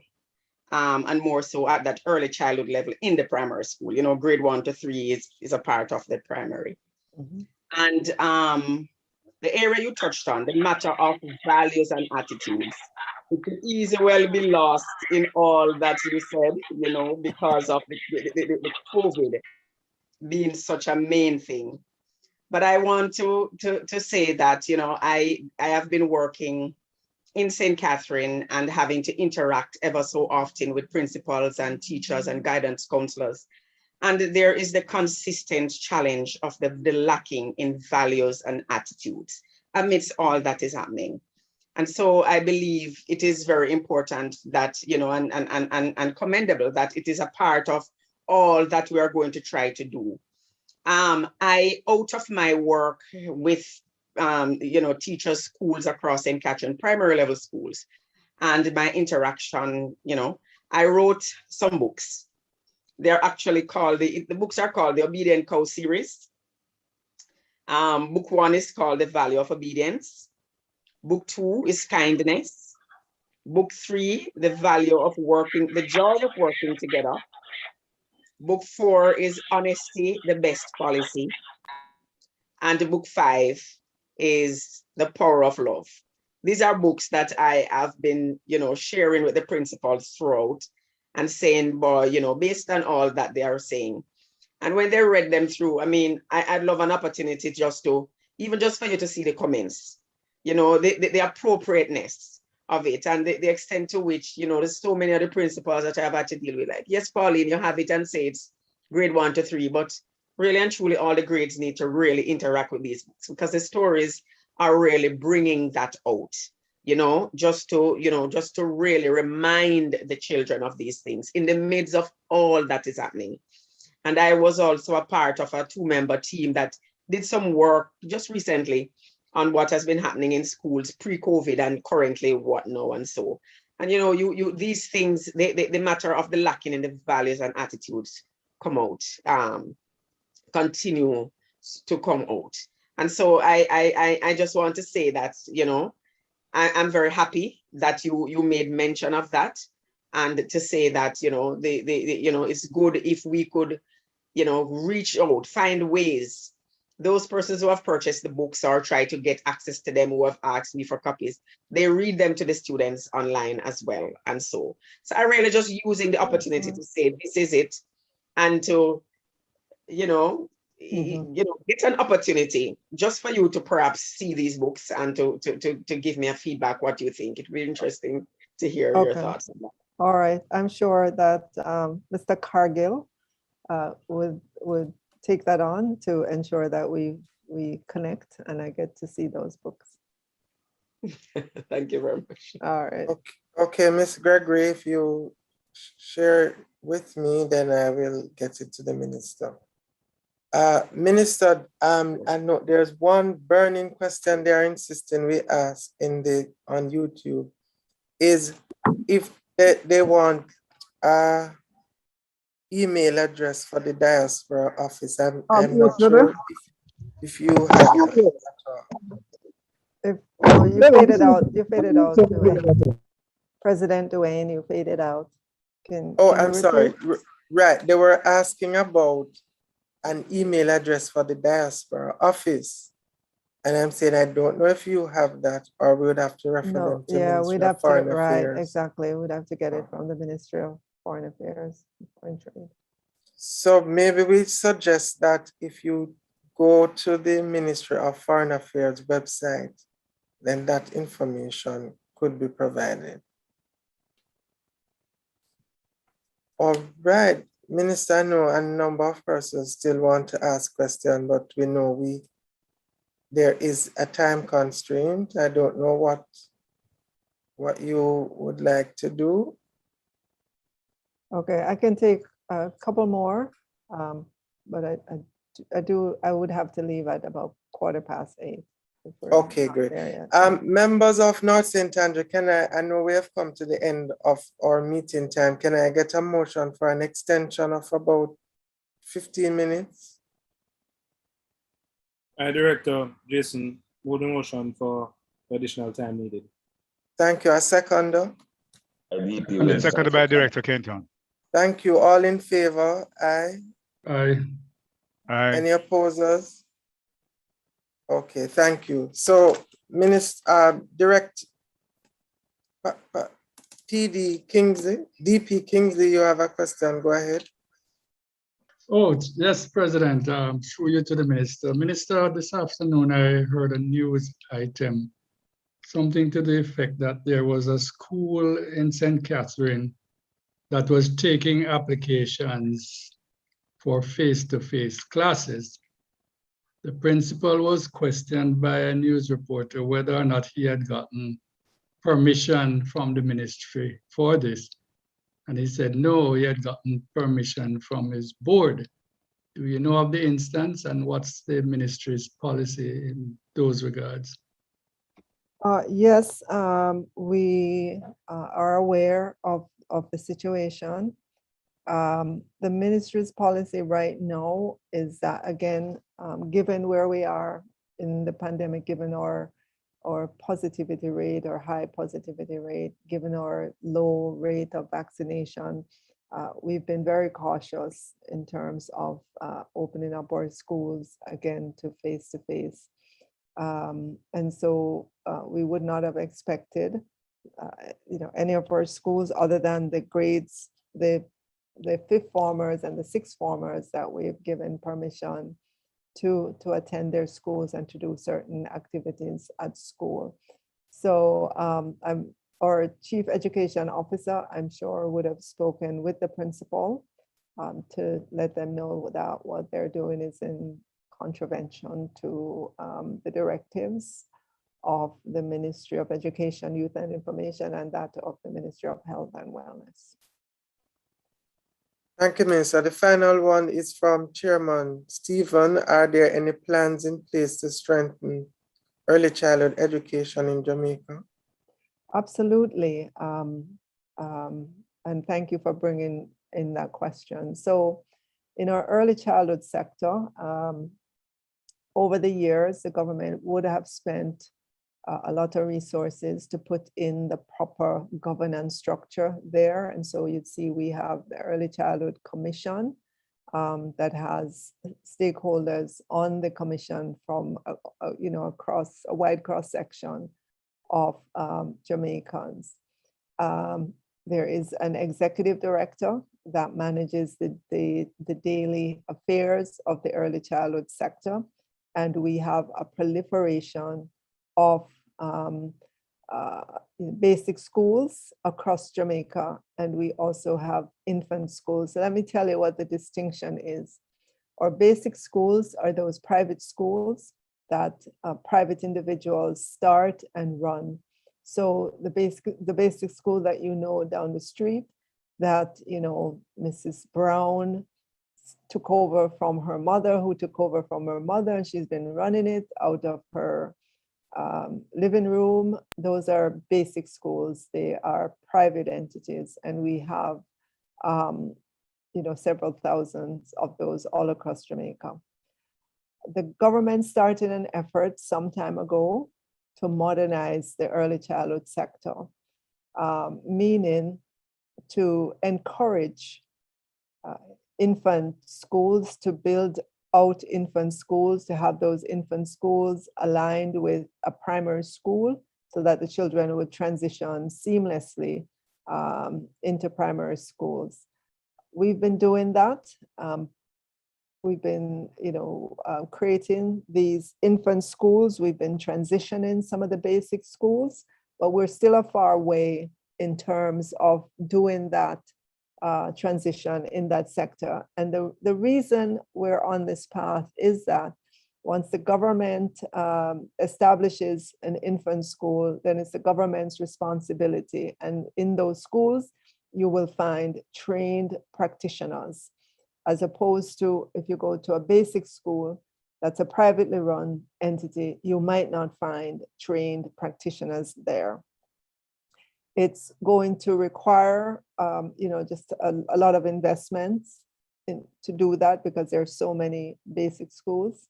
But we are prepared. We have a plan, and we have been executing on that plan. So when you hear a school called, primary and infant, or infant and primary, then you should know that, yes, the government is in the early childhood sector, and that infant school has trained practitioners in it. And that's the way that the government is going to ensure that at the early childhood sector, that we have it properly structured and properly resourced.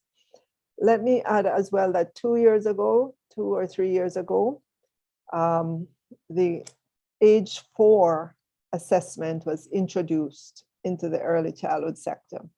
And what that does is once the child gets to age 4, they will go through an assessment. And so it helps the practitioners to know exactly where that child is in terms of their learning skills in early literacy and early numeracy, and in terms of their behavior. The last study that was done in 2019, and because of COVID, they didn't do one in 2020. And we're hoping that they will automate the process so that it doesn't take as long to administer. But that assessment that was done in 2019 revealed to us that about 1/3 of our children have some issue with early numeracy or early literacy or behavioral issues. So having gotten that information now, what we can do during the next year, so we'd have assessed them at age 4. So during the age 5 year, then you can do the intervention that's needed so that by time they turn 6 years old and have to enter primary school, they'll enter it at a much better place. So that in terms of a diagnostic tool, that's what we have in our early childhood sector to help us to identify problems, but more importantly, to intervene so that we can bring corrective measures to it. Still a lot of work to be done in early childhood, but it's definitely connected to the education sector. We'd love for it to be more seamlessly connected, and we're working on that. I'd be very happy if we could accelerate the pace at which we roll out the government-sponsored infant schools to ensure that our students are in an environment where they are interacting with trained practitioners. Long answer to the question, but I hope you got a sense of. Thank you, Minister, but it does show that you are very au fait and with the information, which is very, very good.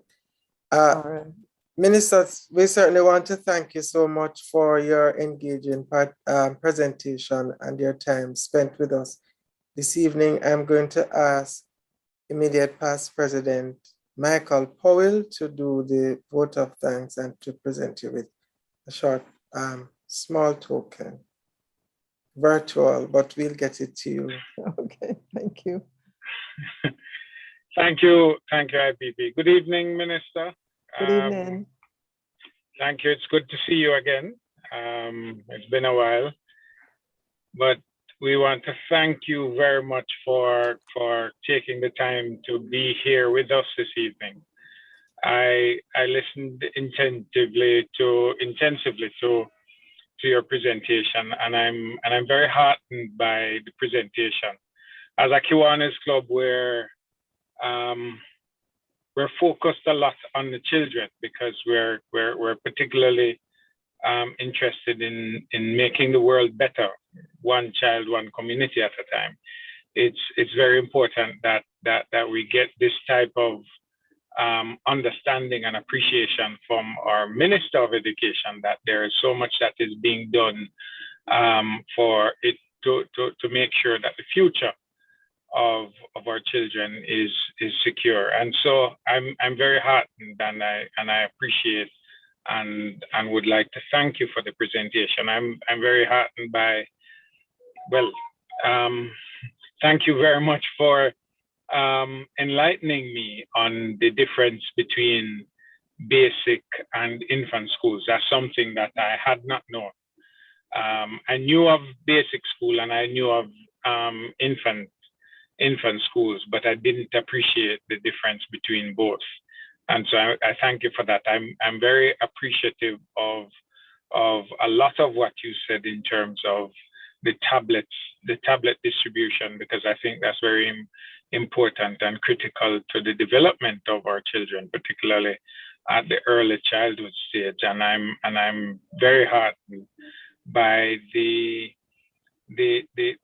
your appreciation and your statement of civics and the values and attitudes program that I think is very important to connecting our children and our population, our future leaders on what is important for Jamaicans. So I'm very, very heartened by this presentation, and I think everyone here will agree with the the fact that, as President Dwayne just said, that you are very au fait with every aspect of the development of our children, and your presentation here showed that, and your responses to the questions showed that.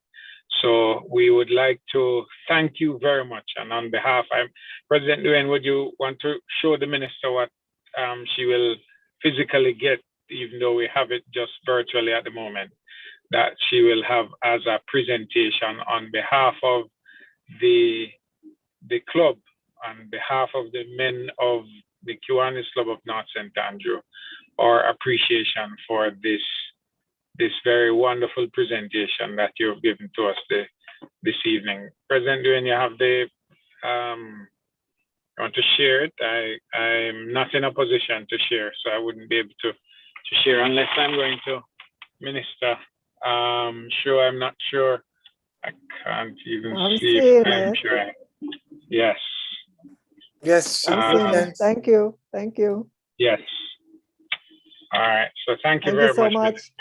Thank you. You're Have a welcome. good night, everyone. Thank you again, Dwayne, for the invitation.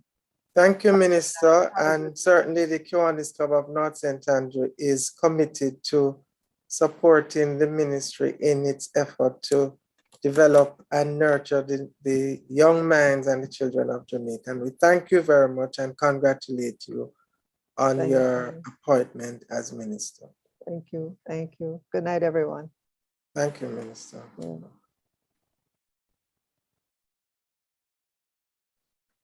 Thank you, IPP Michael.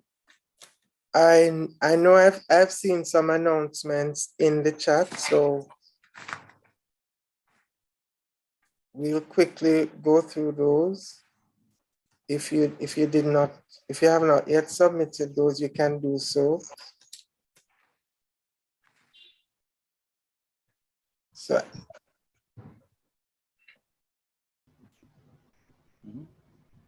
All right, President So the Dwayne. Kiwanis, the KCPM presents its annual breast cancer awareness run, walk, ride, wheelchair 2021 and our second virtual execution format from October 1 to November 30th. Cost is $1,500 Jamaican US $10. You can pay by credit card or bank transfer. So their signature project. And the link to register and donate is in the chat. I think that's the only announcement that I'm seeing in the chat. Also, Kiwanis Club of Outermany, Western Jamaica is cordially inviting us, or I think that's the same, to their breast cancer awareness meeting on Tuesday, October 26, 2021 at 6:30 p.m. The Zoom ID and password is in the chat, so persons can look on that. I know Kiwanis Club of North St. Andrew has some announcements. All right, President Dwayne, let me just quickly get this out the way, because I know that the Knightsmen of North St. Andrew are pretty much excited and anticipating in terms of what has been happening thus far. Let me, before I announce in terms of the point standing for the past lieutenant governor's competition, let me just say that even though COVID has physically kept us apart, it is amazing how to see the Knightsmen in terms of how they have mobilized their teams to ensure that all aspects of club life is actually fulfilled. So I'm going to start from 5th position. So in 5th position, and this is Team DLGE Leighton. Thus far, they have amassed 68 points. So in 5th place, we have DLGE Leighton's team with 68 points. In 4th place, we have DLGE Ashley with 78 points. So DLGE Ashley in 4th place is team with 78 points.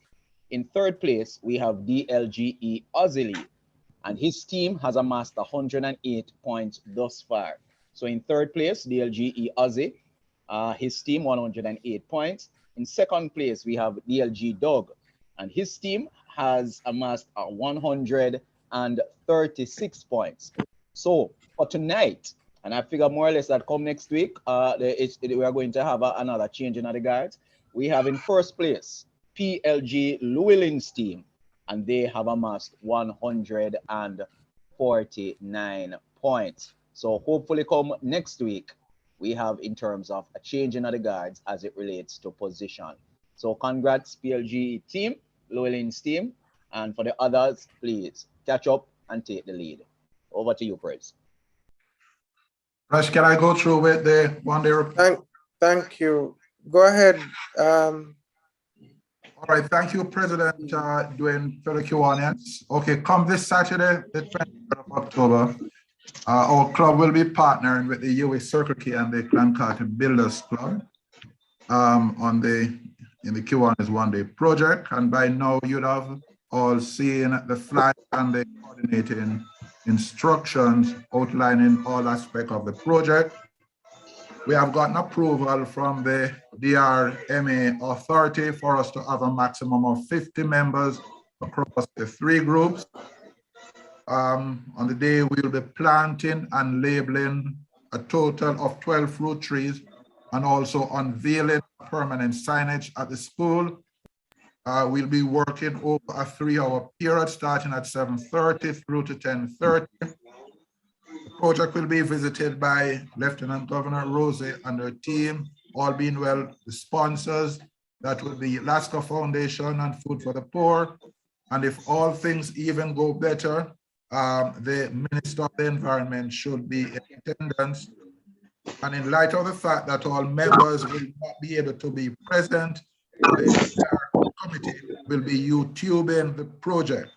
Refreshment is being organized for all, and this is a project within a project undertaken by the UA Circle K Club. And we have asked members to come prepared with their working tools to spend no more than the 3 hours. Arrangements are also being made to observe and practice the laid-down protocols to include the social distancing where applicable, temperature check, sanitization of tools between users, wearing of masks, sanitization of hands, etc., etc., etc. And finally, members are encouraged to wear their Kiwanis one-day branded shirt. If they are not in possession of that, then the North St. Andrew and the CKI branded shirt we would like to see. That's about it. Thank you, President Dwayne, for Kiwanis.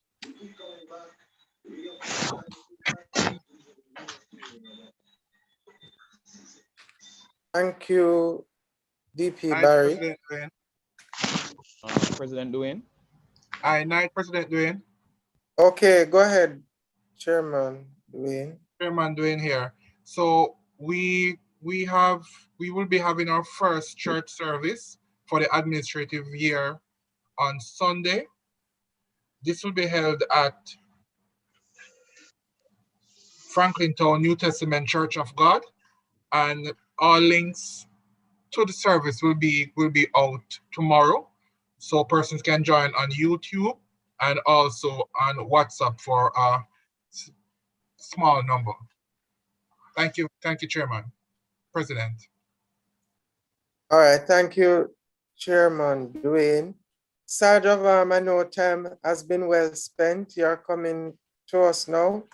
DP Winston Clark.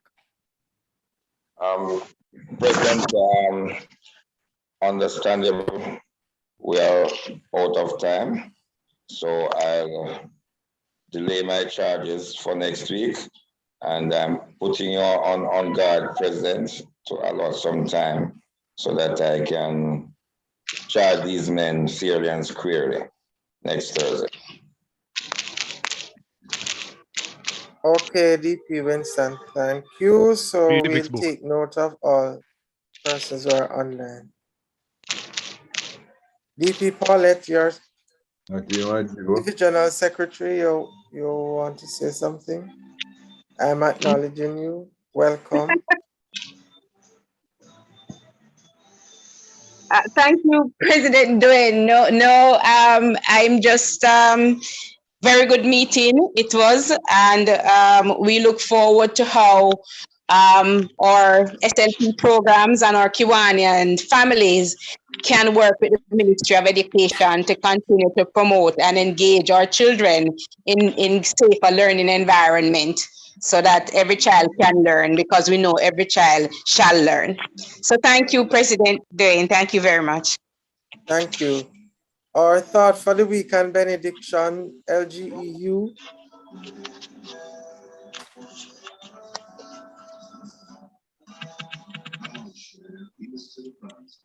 Thank you, President. Doing the thought for the week.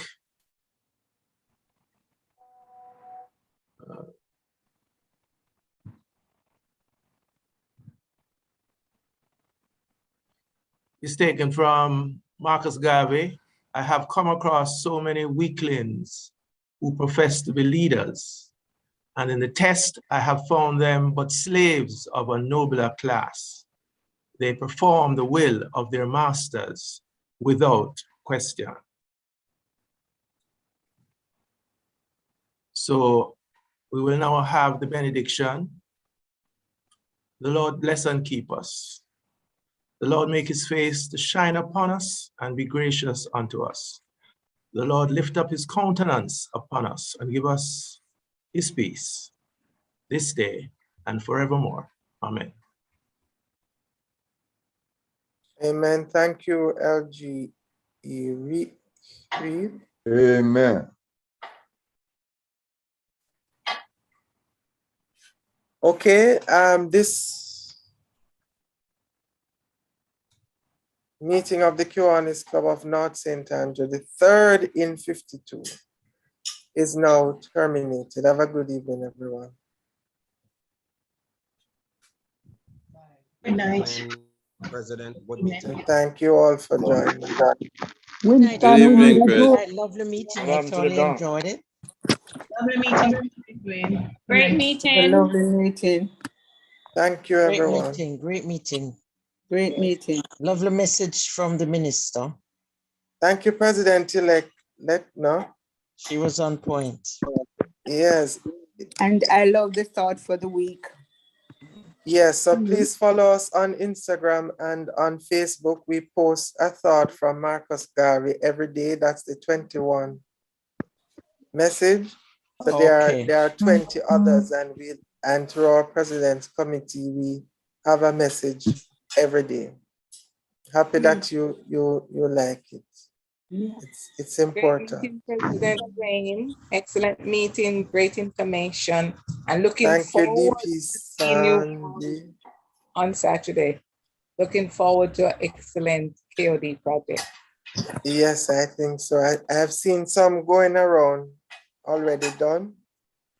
So I know the Kiwanis one day spirit is in the air. It is indeed. All right. Good night, all. Good night. Good night. Good night. President, we need a joke. Good night, Press. Very great meeting. Very informative. Thanks for the Thank you, invite. LG. Bye-bye. Good night. Bye.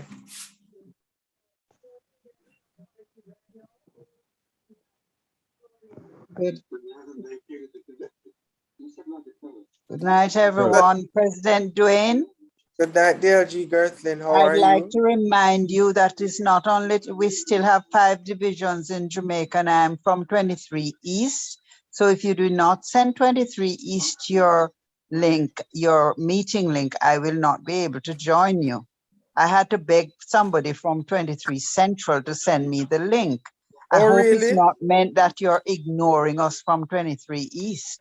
Absolutely not, because my interclub chairman sends it to all the divisions. So we'll have to look I into that. suggest, please, with respect, President, you check that again, because I'm Yes, on so quite we a look few of the into links, except Central, and I did not see it on any of them.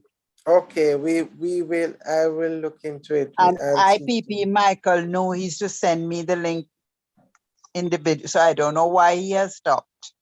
So DLG Gertling, On the other side already, DLG. you probably should DLG Gertling, you probably should haul up IPP Michael. No, I have to you, President, because I am showing you respect. But at my age, you are to make sure that you take care of me. I don't expect anybody else I to will do take the that. blame. I'll take the blame for the president. I had to send her the link this evening. Ah, see? President, I know what apologize I'm to talking DLG about. and leave it at that.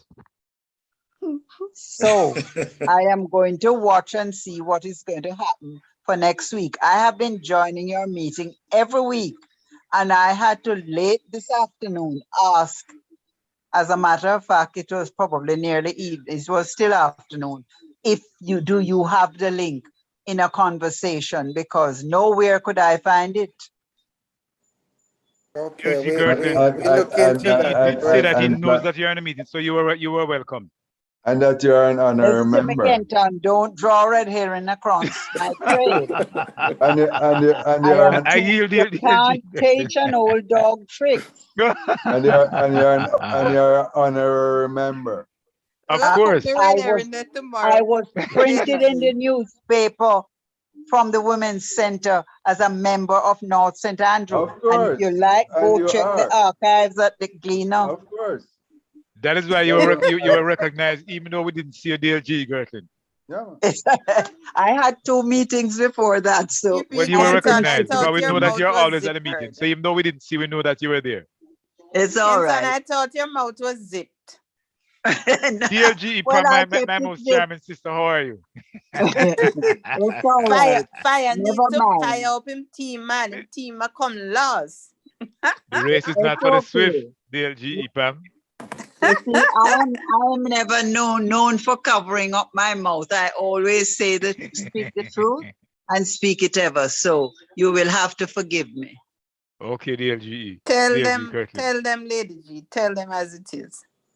Anyway, have a great evening, everybody. But Same to you. President Dwayne, you're accustomed to have music and dialogue and chit chat and everything after meeting. So not because the IPP Michael is silent, I don't hear him. It means you can't have the dialogue going. Teach him, Gertling, teach him. No, man, you're just as bad. I stand in support and solidarity for my president. No, man, you're a set on. No, but the fact of the matter is that Gertling is a member of North St. Andrew. I mean, you might not be, but you are. So let's recognize and accept that. That is not a question, DP number. So they can't get that out, you know. Don't care how they try. They're not going to be able to change that. You're a lifetime member, DLG. She ought to be informed of our activities on a routine